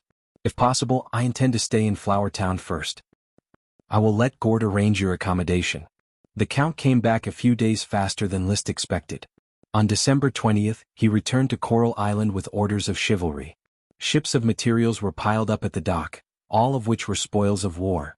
Of course, when he went, there were complete orders of chivalry, but when he came back there were fewer knights. He had probably stayed in the Eagle Kingdom forever. After the Knight of Tulip Castle came to Flower Town to report, List planned to leave for Tulip Castle the next day to participate in the celebration banquet held by Tulip Castle. "Mr. Carter, the gifts you've brought for my father and brother must be as sumptuous as you can get them. I am going to the celebration banquet this time, hoping to get a little more from my father's spoils of war, especially iron. The lack of iron is driving me crazy. Although the bonesmith shop has opened and the bonesmith Blake Boneshed's family has been making bone tools day and night, but iron is still an important resource. The iron he used to make the heating water tank and the air conditioner cover was melted out of other ironware. Nowadays there are more and more things in Flower Town.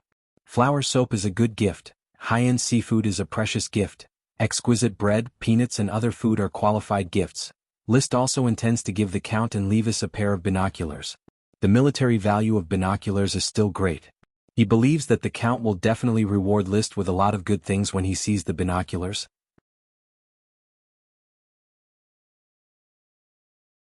Originally, the binoculars were intended to be kept secret.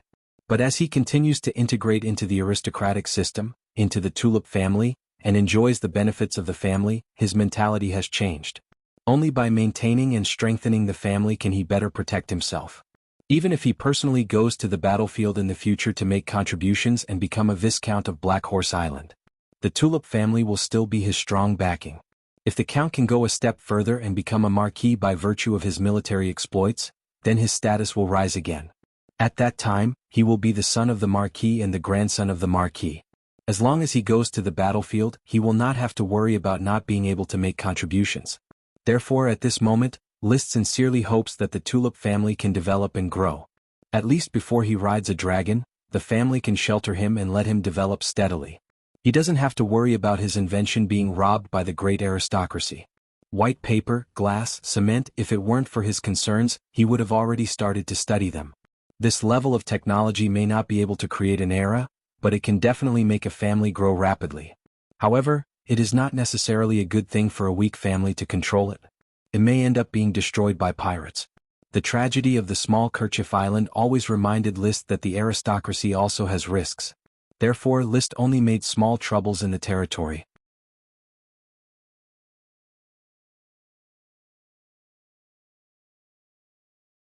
Chapter 233. On the eve of departure. Baron Liszt deliberately went to the brewery in the workshop area. The three brewers, Frank Distillers, Berdang and Huntella, had been working on distilling liquor for more than a month. The results had never been delivered to the castle. So, for such a long time, besides continuing to brew beer, rice wine and fruit wine, you still haven't been able to brew liquor? He asked with an unkind expression. Frank Distillers, the brewer with the same name as Levis's tutor Frank, was the person in charge of the brewery. He replied awkwardly, "Sir, we have figured out the method and principle of distillation, but the distilled liquor does not seem to have the taste of liquor. Take out the liquor you brewed." Soon, the liquor they distilled was presented in front of Liszt. Frank explained, "According to the method you provided, Sir Lord, we found that during the distillation process, the liquor in the fermented liquor will first evaporate, and the rest is water. After repeated distillation, liquor can be obtained. However, we have distilled it many times, and there will always be a foul, sour, astringent and salty taste." Liszt dipped it in a little liquor and tasted it. Although he did not like to drink liquor, but it was not like he had never drunk the gin in the castle. Compared to the gin, the liquor brewed in the flower town tasted really bad and strange. He could distinguish some foul and sour taste, and the aroma of the liquor was very light, and the alcohol content was not high. "You distilled it repeatedly and you got this kind of liquor? There is a stronger liquor, but it may not be liquor anymore. Take it out." Soon, a stronger liquor was served. Liszt only took a small sip and almost choked. Not to mention the spicy taste, there was also a strong stench and a rotten smell. This was definitely a problem in the fermentation process or distillation process. Seeing Liszt's reaction, Frank and the other two stood aside uneasily. They should feel ashamed. Liquor distillation was not a difficult problem, but with the ideas provided by Liszt, after more than a month of research, there was still no qualified liquor. What an amazing work efficiency. There was a stuffy feeling in his stomach, but he could not vent it. The three people in front of him were the only three winemakers in the flower town. If they were really talented, they would not have been sent to the flower town. They were probably leftover craftsmen, so they could not be counted on. After venting, Liszt restrained his anger. "Forget it, you guys continue to improve the craft. First, fill a few bottles of wine with low alcohol strength. I want to take them away." In the end, the three of them were not punished.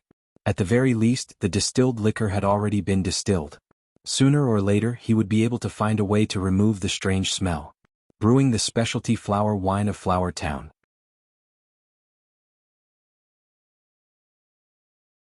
Liszt asked Thomas to carry the liquor back to the castle. He still intended to bring the semi-finished liquor to Tulip Castle. However, he wasn't treating it as a gift. Instead, he was trying to tempt Levis. With the existence of the liquor business, which was destined to make huge profits, he would definitely be treated like a top-notch guest on this trip to Tulip Castle. He would be able to take away a batch of ironware and iron ore. The next morning, the servants were busy carrying the gifts from Flower Town to the carriage. Randy and Russell, with their retainer Knight, were warming up. They had decided to follow Liszt to Coral City. Today's Liszt was no longer ordinary. He did not go out with a show of extravagance, which was not worthy of his identity. Thomas, the manservant, was holding Dosen. Intermediate World of Warcraft was one of Liszt's extravagances. Another manservant, Tom, was holding a beautiful jade box, in which the thorn sprite Ella was sleeping. Its birth was destined to be the focus of attention. The messenger knight clearly mentioned that the Count wanted Liszt to take Ella to Tulip Castle to show him the new member of the Tulip family. The sprite, for the aristocracy, was a member of the family. Gord also arrived early. Unfortunately, this time there was nothing for him to do. Liszt asked him to stay in Flower Town. He was very regretful that he didn't have the opportunity to participate in the gorgeous feast, but what he needed to worry about was far more serious than not being able to participate in the feast. His wife and children were coming to Flower Town to celebrate this year's New Year's Day. His little lover, Freya, and the illegitimate child in her belly, would be exposed. The sun rose in the east. Flower Town, wrapped in ice and snow, became extraordinarily bright. "Mr. Carter, I do not know how many days I will be staying in the Tulip Castle. I will leave the castle to you." List was dressed appropriately in frack abbey, which made him look particularly exuberant. "Master, please rest assured." Carter led the rest of the servants and watched List leave. Turning over, List rode Black Dragon and walked to the front of the procession. Behind him, Paris, who had a great sword on her back and had changed into a new set of leather armor, followed on a horse with a veil over her face. She was a guard, so on this occasion she naturally had to protect Lisey's safety.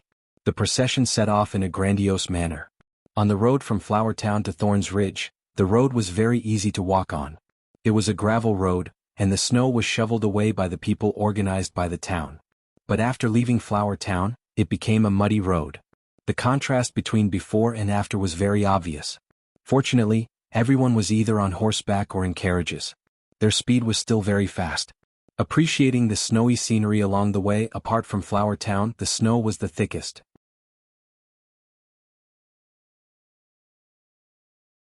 After leaving North Valley City and entering the boundary of Yulin City, there was not much snow, only a muddy road. Around 10 in the morning, when the procession entered Coral City, the faint stench had already reached List.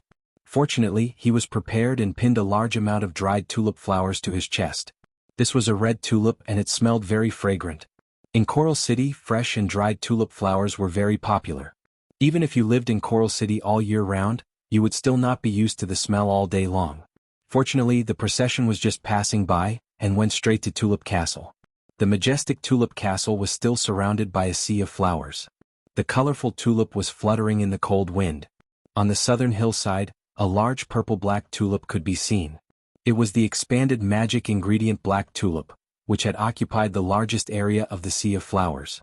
The tulip sprite's fragrant cordyceps was in the middle of this black tulip. Rising along the hillside, the Tulip Castle Night Guard soon came to greet the procession. Until the procession was led to the gate of Tulip Castle, the castle servants received them. The butler Louis already needed to walk with a cane. But every time the count's children returned to the castle, he would personally greet them at the gate. For him, these young tulip were children that he had personally watched grow up. "Every day when I see the sun rise, I think of the Lord's children rising like red suns. But the happiest thing is to see you return to the castle like tired birds returning to their nest." The old man's words were like a poem, with a variety of metaphors and rhetoric.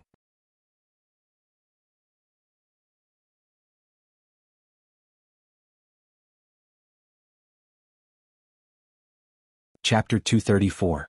Master Levis and Master Lytton are at the Night Academy. Miss Lavera is accompanying the old lady to watch a farce in Coral City.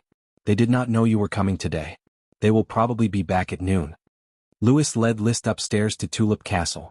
Because the celebration banquet was not held today, all the members of the Orders of Chivalry returned to their territories first to solve their respective territorial affairs. The day after tomorrow, that is, December 23rd, was the time for the celebration banquet. So at this time, Tulip Castle was not very lively, only the hundreds of servants in the castle were busy. Randy, Russell, Paris and others were not nobles and could not go upstairs, so they could only wait downstairs. "Master List. Master List." The servants in Tulip Castle saw him and saluted. Soon after, he passed the living room and saw Madame Marie drinking tea. She was drinking tea while listening to the deputy butler Silva's report. She was probably dealing with the Tulip Castle business. "Madam, greetings to you." List greeted politely, revealing a trace of unfamiliarity. Madame Marie responded cordially, "List, why did you arrive today? Your brother, sister and brother have yet to return. You should have informed me earlier so that I could make preparations."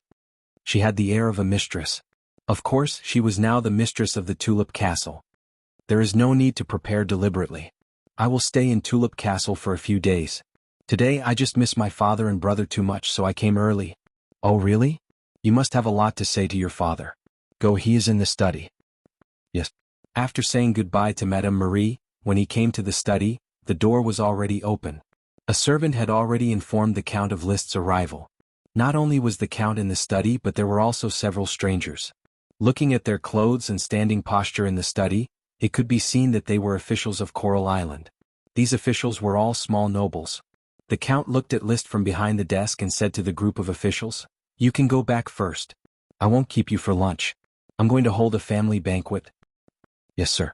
The officials took their leave. At the same time they also greeted List. Young Master List, long time no see. Hello. List smiled in response. He did not know any of these people. He had spent most of his adult life in the Knight Academy, so he really did not know who these officials were. After the official left, the servant also left and closed the door. Seeing the Count again, List's feelings were different. Generally speaking, it was difficult to establish a true father-son relationship. The body was related by blood, but the soul was not involved before. But it didn't stop him from reconsidering his relationship with the Count from the perspective of interests and kinship. Simply put, List's sense of identity with the Tulip family had increased. His predecessor had a weak personality and liked to escape, so he felt like he was invisible and no one paid attention to him. However, List only came into contact with him a few times, but he found some details that he had overlooked. Madame Penelope, who kept saying that she did not like him, was actually very concerned about her grandson. The Chinibu sister had always bullied List, but she did not do anything excessive. The greedy brother pointed his spear at Madame Marie and Lytton, but not at List. Madame Marie and Lytton of course looked down on List, but on the surface, they still maintained a harmonious relationship. Just now, the simple conversation with Madame Marie made List feel that Madame Marie had become more amiable. She probably understood that List would not be mediocre in the future, so she had to face up to how to deal with her relationship with List. Even if she could not be on good terms, she had to be as close as possible. What surprised List the most was actually the Count. This powerful Sky Knight, sacred swordsman of Waves Lee William Tulip, was not as indifferent to his second son as the predecessor remembered. With a smile on his face, he looked at the increasingly handsome List. He extended his hand, motioning him to sit down and talk. List's predecessor had always felt that the Count was very disappointed with him. After all, during his coming-of-age ceremony, he was enfeoffed to the most remote town, the Baron, and was only given 4 sprite worms. Compared to Elvira's enfeoffment, the difference was like heaven and earth. This affected List's senses for a while. He felt that the Count did not value his second son. However, after digesting the memories of his predecessor, coupled with the rational analysis of an adult, he felt that it might not be as simple as not valuing him. If he really did not value him, List could have become a quasi-aristocrat without a title. The second sons of many aristocrats were in this situation, without a fief or title. However, the Count gave him the title of Baron and a fief of a small town. It was just that the location was a bit worse and the material compensation was a bit less. Far from not valuing him, the Count valued him more than the second sons of many aristocrats. Even on the first out to the sea festival after the enfeoffment, the Count brought his family to Flower Town to celebrate the festival. I'm afraid he was disappointed. After all, he had high hopes, the remote fief and the title of Baron. He hoped that the predecessor could live an ordinary life. After all, with the title, he would not have to work hard to charge on the battlefield. The town could provide food and drink, but it could not form a knight squad, let alone go to the battlefield. These thoughts quickly flashed through List's mind, but he was not sure. He was not good at family affection. Sir Father, after receiving the news of your safe return, the stone in my heart was quickly thrown away. I am deeply happy to see that you are doing as usual. I made you worry. The Count smiled.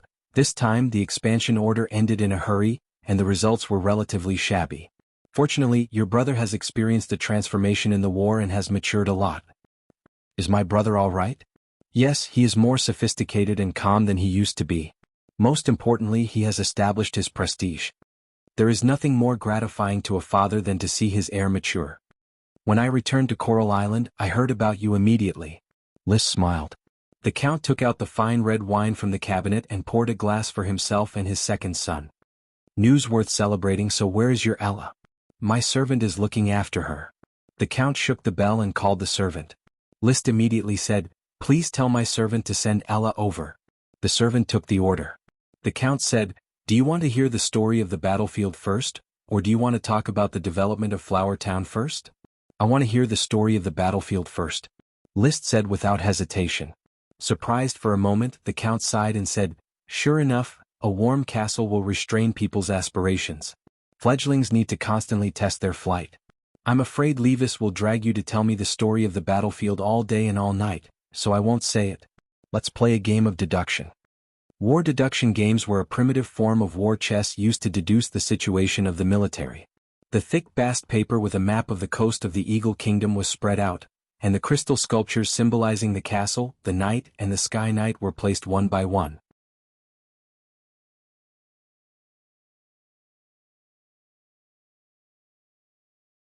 Chapter 235. It was a childish game. No, it was a very childish tactic.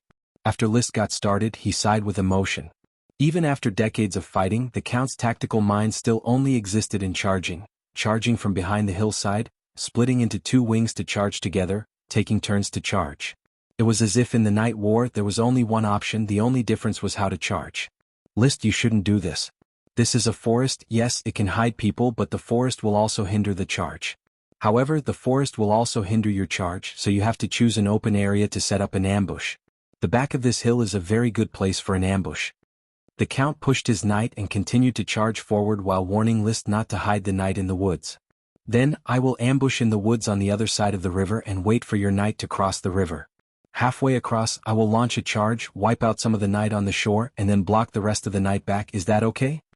Liszt did not dwell too much on whether the woods could hide the knight or not. He did not choose to ambush behind the hillside. He just took out a few knight carvings from the woods and put them in the woods by the river. The Count touched his chin. That's fine, but why don't you ambush behind the hillside? The hillside is the most suitable place for the knight to ambush and charge. But it is also the easiest to detect. So this team of knight, I will eat half of the knight carvings. Liszt reached out and picked up a few knight carvings. A little less, eat a little less, I can escape some. The Count took back a carving, thought about it and took back another one. Liszt didn't mind and continued to deduce. Your knight can't cross the river, so they must retreat and return to the other side of the Red River. Then, the knight I left in the woods on the other side can take the opportunity to gather and charge again to drive away your knight. Can I eat another batch? With that, he pushed out the knight sculptures that he had deliberately left in the woods and took away several of the Count's knight sculptures. This. The Count was stunned for a moment. So you deliberately left these knight carvings? Did you set up an ambush here? That's right. That's why your knight formation is in tatters and will definitely continue to flee. My knight can take this opportunity to gather and hunt down your knight, right? The Count was a little uncomfortable. That's true. So, you now have three routes to choose from. One is to split up and escape, the other is to retreat through this valley. Before he could finish, the Count interrupted. You can't divide your troops in this area. Otherwise, your forces will be too scattered and won't be enough to launch a charge. Of course, I don't plan to set up an ambush here. You have three routes to choose from.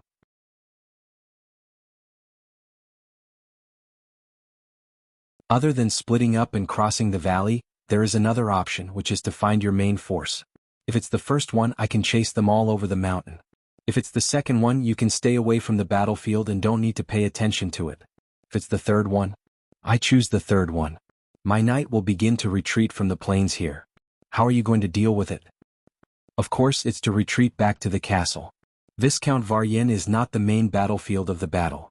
The decisive battle between you and Count Figo is the key to the battle. I only need to defend the castle and I can be like a nail in the Red River Plain. I can attack the supply line between you and Marquis Roderick's orders of chivalry, and retreat to increase Count Figo's combat power. Liszt talked incessantly. He has won 3 consecutive local night battles, completely defeating the Count, and a set of theories and tactics made the Count doubt his life. Liszt, why do you have so many strange ideas in your mind? The Count looked at the deduction of the battle, frowned and asked, why don't you put the knight around the castle to protect the safety of the castle? It is a very risky move for you to divide your troops and ambush them like this. Viscount Varyen's castle is undefended, and the orders of chivalry are not strong enough. Your follower, Viscount Jonas, can block him in the castle and dare not show up, then his role will be lost and Count Figo will be cut off. Therefore, abandoning the castle can play an active role. Even if the castle is breached, this orders of chivalry can still go to Count Figo. He has never fought a war. But when it comes to the ability to talk on paper, the keyboard warrior, Liszt feels that he can hang a world. He has read The Art of War and 36 Stratagems, and he is a man who spent years in World War II. He also has on guerrilla warfare in his mind, a tactic that repels the mainstream of the world, and he is afraid to say it and scare the Count. In fact, it has scared the Count. Judging from the Count's tactical arrangement, he originally sent Jonas Gravel to block Viscount Varyen in the castle, thus losing its strategic significance. The Count can easily nibble away at Count Figo's power, and eventually force Count Figo to fight him in the upper reaches of the Red River, defeating Count Figo in one battle. This establishes the battlefield advantage of the Red River Plain, and smoothly plunder a large number of resources and minerals. Once Viscount Valian's knights defeated Viscount Jonas, they would be able to defeat him. It can quickly dissolve the Count's advantage so that Count Figo does not have to rush to fight, thus dragging the Count in the Red River Plain in a dilemma until he collapses. At that time the Count has no choice but to retreat. He carefully considered List's tactics, always feeling a bit whimsical, but he did not know how to refute it. Finally, he simply pushed away a pile of carvings and stiffly changed the topic. Ella is already outside the door. Let me see Ella first. List smiled. Of course, as you wish. The servant came in with Ella's jade box and opened the box. Ella, who was sleeping in a daze, woke up with a yawn. As soon as it opened its eyes, it saw a human face, startled it and slapped it. Of course it did not hit the Count. The Sky Knight's reaction speed is not comparable to that of the sprites. The Count also reached out and poked Ella's belly. A very healthy and lively little guy. Congratulations, List in Flower Town, you did better than I thought. I just did a little work. I heard that your World of Warcraft flying dust dog has eaten the bloodline fruit and evolved into intermediate World of Warcraft. Yes, would you like to see it? It's outside the Tulip Castle, taken care of by my servant. List said, I know very little about World of Warcraft. In fact, I don't know much about Dosen's level. Let's go downstairs and see. They went downstairs. Dosen was basking in the sun. It was not afraid of people and would not take the initiative to attack people.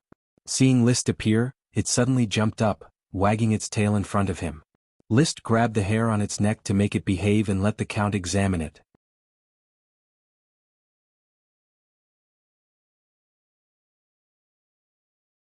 Chapter 236. This chapter is Purple Dazzling Wing. Half of World of Warcraft's magic comes from the body's refining and the other half from external absorption. Intermediate World of Warcraft absorbs the magic of the outside world much faster than low-level Warcraft. This is a very subtle absorption that List can't see with magic eyes, but the Count, as a Sky Knight, can clearly feel it. Therefore, he concluded that Dosen has reached the level of Intermediate World of Warcraft. As for the degree of blood boiling, it is a judgment based on the differences in the blood of the same species. The same species here can be regarded as an evolutionary lineage such as ordinary dogs, flying dust dogs, and Dosen. Between the same species, there is a clear difference between the strong World of Warcraft bloodline and the weak World of Warcraft bloodline.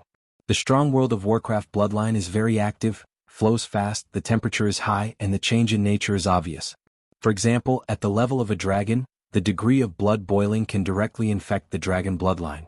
The Count is experienced and he judged that Dosen is an intermediate World of Warcraft, which is almost a coffin. Father, Dosen can only release rock thorns at present. What do you think limits its understanding of magic? As long as Dosen can't learn new magic, List will not be at ease. After all, whose intermediate World of Warcraft only has rock thorns? Oh, there is also multiple rock thorns. Don't worry, List, it is just a puppy. The Count reached out and touched Dosen's shiny black fur, causing Dosen to whimper. It still needs time to settle. Like humans, World of Warcraft also needs to accumulate in order to truly transform and become a more noble existence. Wow. Ella, who was lying on top of List's head, cried out again for some reason. It came to the strange place of Tulip Castle and was a little cramped. In fact, when it was a sprite worm, it lived in Tulip Castle, but it probably had no memory at that time. They were talking about Dosen and Ella. On the main road outside the castle, a group of knight was already running towards them. The one leading them was List's brother, Levis, and behind him was Lytton. Before List even got close, his voice could already be heard. List, why didn't you tell me you were coming?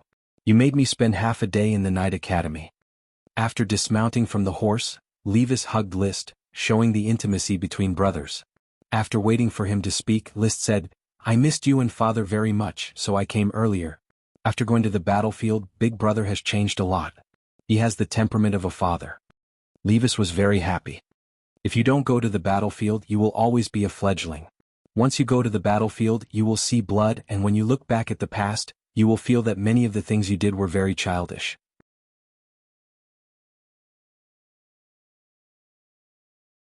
At this moment, Lytton dismounted from his horse and shouted, Brother List. Lytton, you've grown taller. Liszt responded with a smile. The boy was only 12 years old, but he was already at least 175 meters tall. He could get the Count's attention not entirely because of Lady Marie's pillow talk, but because of his own talent. The Count saw that all three of his sons had performed well and was very satisfied, but he put on a serious expression on his face. Since you're all back, let's have a good talk. After that, he entered the castle alone. After the Count left, Levis and Lytton turned their attention to Dosen and Ella. Ella was just an elf, and there were 11 in Tulip Castle. However, the charm of intermediate World of Warcraft was firmly attracting the two. Men's fantasies were famous horses and World of Warcraft. Compared with the low-level World of Warcraft Fire Rabbit raised in Tulip Castle, the prestige of intermediate World of Warcraft Dosen can be seen from its body shape. Unfortunately, no matter how envious they were, Dosen was List's and they couldn't take it away. The lunch has not yet begun. Levis, as the Count expected, pulled List and began to talk about his experience on the battlefield, such as charging thousands of miles to attack the enemy's castle, guarding the food, speaking boldly at the military meeting and rescuing the slave girl. These were all boastful and exaggerated elements. But it does interest List, especially when Levis saw the Count and Count Figo, two Sky Knights, duel. The Count is known as the Wave Sword Saint, and Count Figo is known as the Fire Cloud Sword Saint. The two sword saints flashed and moved in the sky, and their fighting spirit gushed out, covering the sky and the sun. The confrontation of water and fire almost cut off the Red River below. In the end, the Count's waves overshadowed Count Figo's fire cloud, seriously injuring Count Figo. Then he launched the night charge, defeating the opponent's orders of chivalry in one fell swoop. Occupy the Red River plain, plunder resources and make a career. Father's giant wave breaks the tide, is invincible under the Sword Saint. I really want to break through to the Sky Knight one day, have high-level fighting spirit, and use such an incredible fighting spirit. Levis' admiration for the Count was like a torrential river. Although his eloquence was average and his narration was dry. But List could still feel the horror of the battle between the Sword Saints, and his heart was also surging. If the Sword Saint was really as powerful as Levis described, the current Trembling Woods was probably far from being his opponent. After all, the Sword Saint could fly for a short period of time, while Trembling Woods could only jump. He measured the gap between himself and the Sky Knight and felt that it was bigger than he thought. Unless Dosen develops a new magic such as Flying Rock which can attack the air, he can only be beaten passively. Suddenly he thought of Paris again. He didn't know if the transformed Black Dragon could fight with the Sword Saint for hundreds of rounds, probably for a period of time, and then be defeated or be corroded by the power of the dragon, die and become a white dragon. Brother, in this war has there been a Dragon Knight? No, unless the war is really out of control, no country is willing to send a Dragon Knight or a dragon. There are too many uncertain factors involved. In fact, I didn't even see the Grand Duke's Sapphire Dragon. In every battle the Sky Knight is the main force. He paused and said excitedly, but I saw the advanced World of Warcraft. It was a thousand-eyed tarantula, the mount of Marquis Gladden of the Eagle Kingdom. It jumped higher than the Sky Knight. Unfortunately, Gladden came to send a truce. I followed Marquis Roderick and felt the aura of the thousand-eyed tarantula, and I trembled all over. Why did this war end so quickly? Because of the intervention of the Blast Furnace Kingdom, the daughter of the Eagle Kingdom married the brother of the King of Blast Furnace, the Duke of Heisberg. Levis said with a low voice, the Duke of Heisberg has a dragon, and it is said that he may become a Dragon Knight before the age of 40. List frowned. So, the Eagle Kingdom and the Blast Furnace Kingdom are going to form an alliance? Things are not that bad. It is normal for kings to marry each other, but there is still a war to be fought. It's just that we can't fight anymore this year. We have just occupied the Red River Plain, and we have not had time to plunder many materials and mines, so we have to retreat. The income is getting less and less year by year. The Count had made his fortune by the order of expansion. Every time he attacked the Eagle Kingdom he could bring back a lot of materials.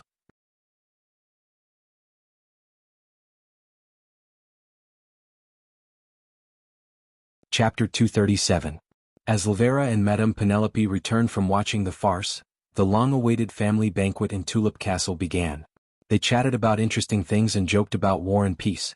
The atmosphere was not very harmonious, but it was not bad either. In particular, Madame Penelope and Madame Marie, from time to time, they would exchange a few words, which instead livened up the atmosphere. The Count sat in the middle looking a little embarrassed.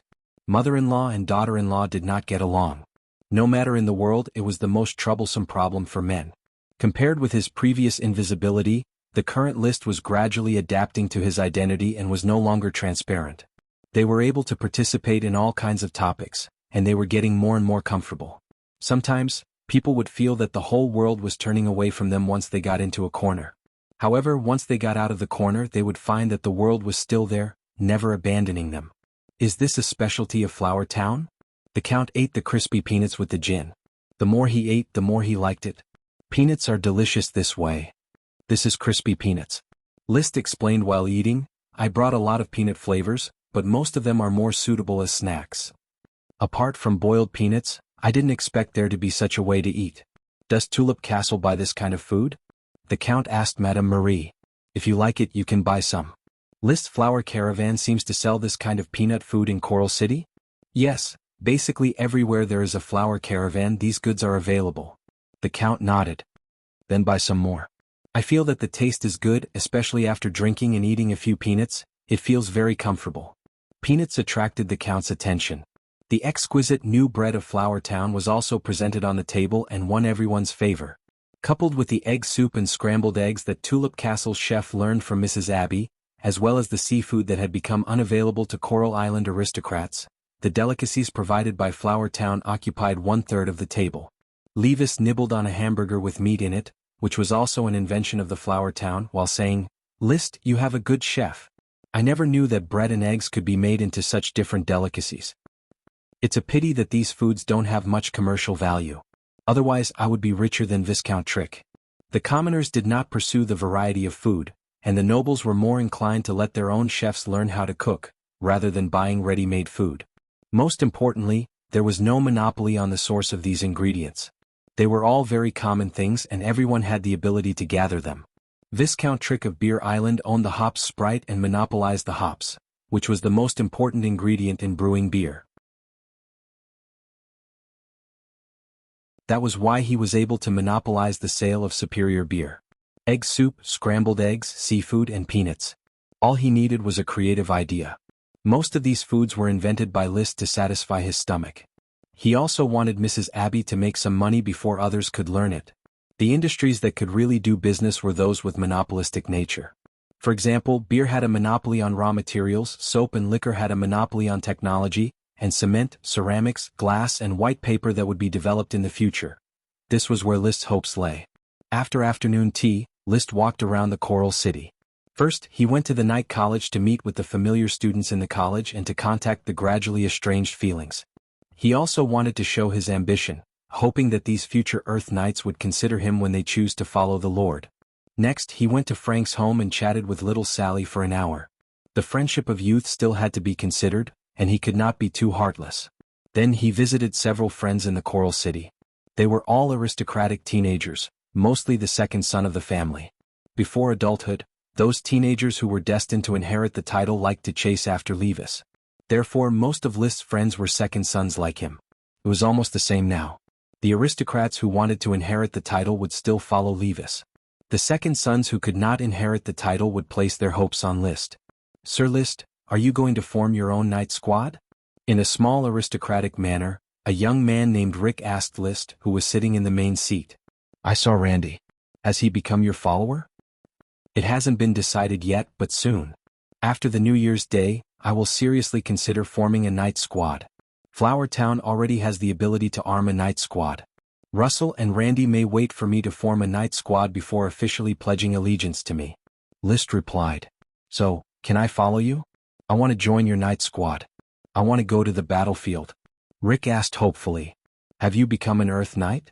Rick's tone seemed a little proud and reserved. Yes, just a month ago. Although it's a little late, I'm already 19 years old this year. Of course, I'm very happy that you want to follow me. But I hope that after the New Year's Day, you can live in Flower Town for a while, just like Randy, and wait until I form a knight squad before making a decision. List did not agree on the spot.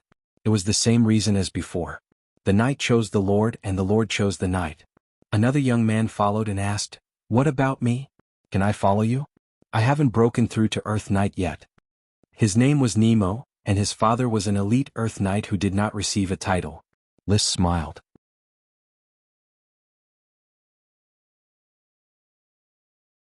Joining the night squad is definitely out of the question, but if you are willing to come to Flower Town as an official, I welcome you.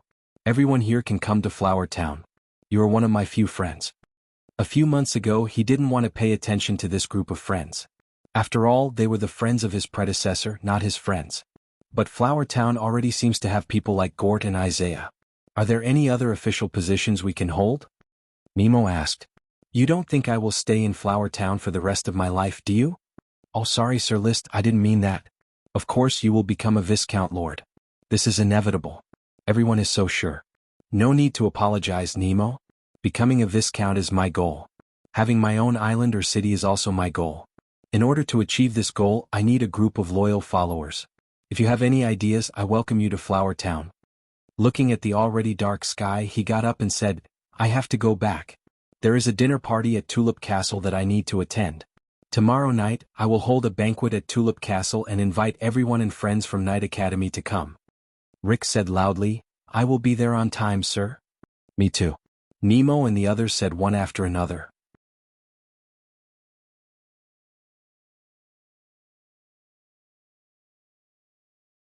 Chapter 238.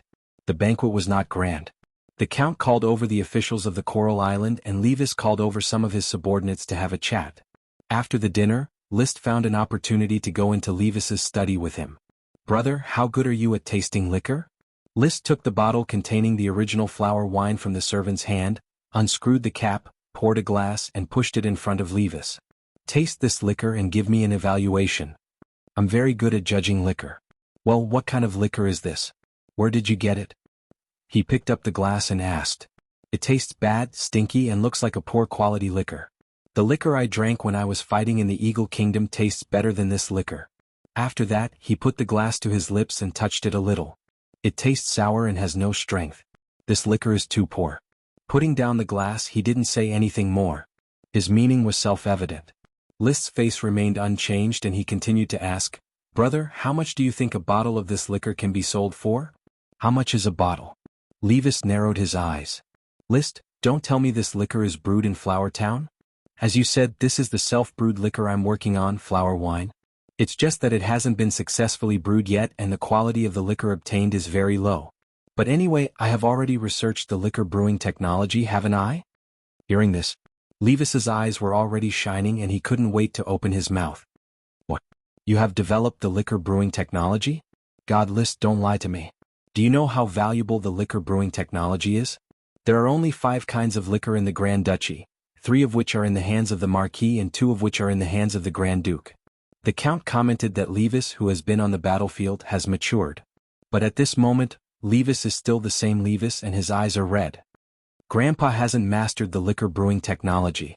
Don't be too surprised, brother. It's just the liquor business. Compared to magic potions, the liquor business is nothing. It's nothing. Levis's breathing was heavy. Of course the magic potion is valuable, but it's barely enough for me to use. Father needs the potion from Tulip Castle, I need it, and maybe Lytton will take a portion of it in the future. There's also Olvera. She will definitely be shameless enough to snatch some of it. With the magical power of the Great Tulip Sprite, the Black Tulip could produce a large amount of magic potions, but there were also many people who were counting on this batch of magic potions. Of course, the Black Tulip business was signed by the 3 siblings. But once the power of the Great Sprite was used, the share that should be turned over to the Count would not be left untouched. At most, Levis would eat up all the increased profits. I'm not as lucky as you. You've got Intermediate World of Warcraft, Black Tulip, Flame Mushroom and even Thorn Potion. You're the only one who has them. It seems that you can't make much money from magic potions, brother. Of course I can't even earn a single share. The money from my other businesses is all spent on magic potions. Do you know that every time I take a bottle of magic potion I feel pain for a long time? You're not an elite Earth Knight yet, so you can't understand the pain and joy of an elite Earth Knight. His expression was almost distorted. So, brother is very short of money. You know the answer. What if I'm willing to share the liquor business with you? List threw out the bait that he had prepared. He was too lazy to continue acting. Levis's exaggerated expression and tone were simply exaggerated performances. He did not put his heart into it at all. He had probably guessed some of the situation when List asked him to taste the liquor. Levis was never a fool. He had been promoted to an Earth Knight in his youth and was known as a genius. If it was an outsider, List might have pretended to be polite. Since they were brothers, he might as well make it clear. Sure enough, hearing List's words, Levis immediately put away his exaggerated acting and put on an eager enthusiasm. What, List, you mean you want to share the liquor brewing technology with brother? Brother has already told me the preciousness of the liquor brewing technology. Before I separate, it doesn't matter who has it. If one day I want to separate, I will give you the liquor brewing technology as soon as possible. My idea is that I will make the liquor, you are responsible for the sales, and we will split the profits in half. After a round of bargaining, the two brothers had basically determined the way of cooperation. Levis would provide protection for the liquor business, provide the raw materials needed for brewing, and be responsible for external sales, accounting for 60% of the profits. List would be responsible for brewing the liquor, accounting for 40% of the profits. List was basically satisfied with the share of 40% and 60%. It was normal for the channel to take a big share, not to mention providing protection. If one day the two brothers really separated, the cooperation would be suspended, and the technology would be shared. The current liquor brewing technology is still under improvement, and it will take some time to really brew qualified liquor. The most important thing is that the brewing equipment is in urgent need of a batch of iron, but Flower Town is extremely short of iron. I hope you can help me solve it. Are you interested in the spoils of this time? Levis touched his chin, knowing that if he wanted to get the liquor business, it was essential. Iron has always been the most sought-after spoils of war. This time I didn't bring back too much iron ore.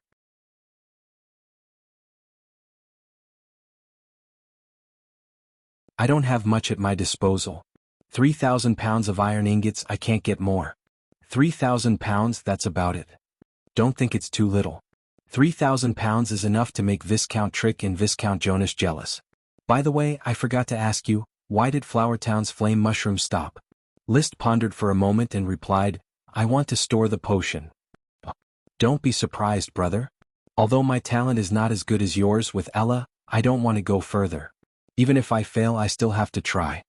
List said half-truthfully. No one knew that he was already an elite Earth Knight. What about the black tulip and the potion thorns? The black tulip will still be supplied to you. I also plan to store the potion thorns. That's a pity. It's hard for me to persuade you not to try, just like Elvira. I can't stop her willfulness. But I still hope that you can think about it more. If you change your mind, come to me again. As a brother, you have to believe that I can take advantage of anyone, but I won't take advantage of you. Of course, I firmly believe in this. Then the two talked about the surf sale. With the liquor business as a foundation, no one cared too much. They quickly reached a deal to buy 2,500 serfs at the price of 500 gold coins. I'll give you the gold coins later. As long as they are delivered before the fleet sets off. Levis did not ask List where he got so many gold coins. He was getting more and more confused about his brother. Ignorance and timidity no longer appeared, replaced by shrewdness and generosity.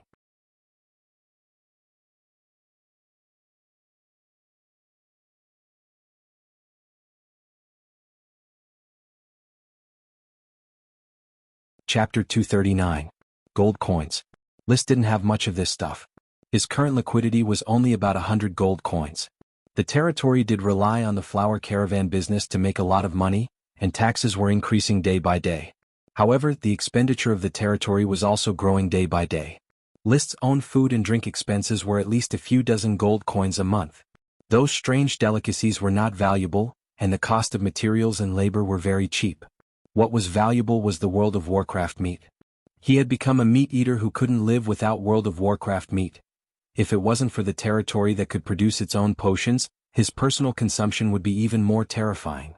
The construction of the territory was even more expensive. If Black Horse Island was developed, it would be a huge black hole. At least for a year or two, it would be difficult to see any benefits. The development of Flower Town was basically on the right track, but the cost was definitely not small. It seemed that nearly 9 months of development had cost List at least thousands of gold coins.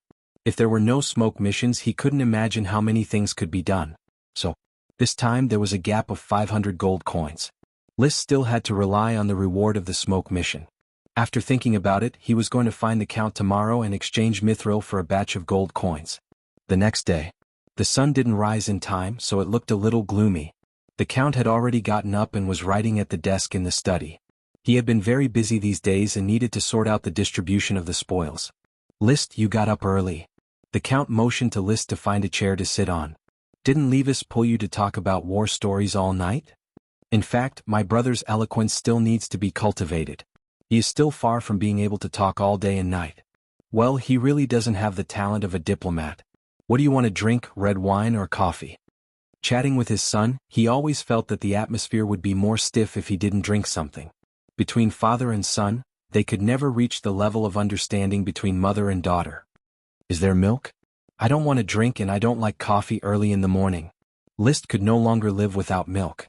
For the time being, he could not drink the milk of his own dragon breed cows, so he could only drink ordinary milk. When the servant brought the freshly brewed milk, List could clearly feel that the quality of the milk of the Tulip Castle cows was far worse than that of the Flower Town cows.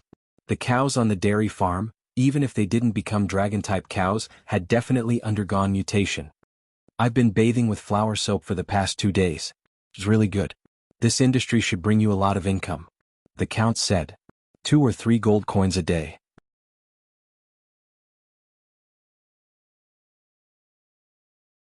That's about the same as the seafood business back then.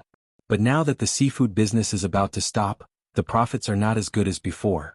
The flower soap is temporarily unable to expand to the outer islands due to limited production, causing my funds to be in a very tight state. The development of the flower town has already surprised many people, including me, so don't put too much pressure on yourself. Pressure. There was no pressure. List felt that his daily life was really stress-free. He ate, drank, practiced martial arts, rode a horse, walked the dog, played with the elves and patrolled the territory. Occasionally, when he had inspiration, he would let the serfs realize it, or he would follow up on the smoke mission. In addition to being happy, he was also happy. Of course, this degenerate and corrupt life still needs to be low-key. He said in a joking tone, there is still pressure.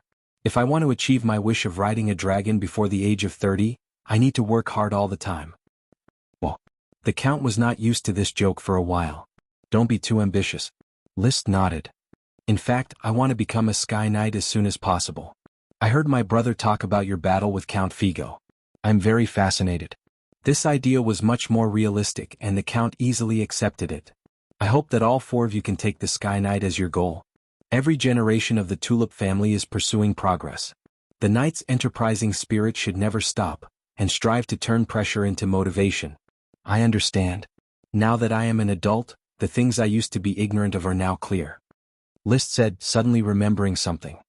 By the way, Father, in addition to bringing a batch of Flower Town specialties and delicacies to Tulip Castle, I have also specially prepared a gift for you and my brother. Oh, what gift? A telescope. List took out a pair of well-made telescopes from his pocket, handed them to the Count, and instructed the Count how to use them. This is a pair of stretchable monoculars. You put this small eyepiece in front of your eyes. Yes, that's it, and then point the large objective lens out of the window. When the Count did so, he was shocked at first glance. Oh my God, the sea of tulip flowers seems to be in front of me. You can pull the telescope's objective lens out. Yes, it can be pulled out longer. It's getting closer. Can they move? Is this magic? The Count held a pair of binoculars and kept looking at things in the distance. He was very excited. I see Silva. He's holding a cigarette in his hand. He's looking for a place to smoke. It's a handmade paper cigarette. It's made with fireweed, not fire. Holding the telescope, the Count began to peep. Silva, the deputy butler outside the castle, did not know that his little action of smoking was seen by the Count. The excited Count could not stop for a while.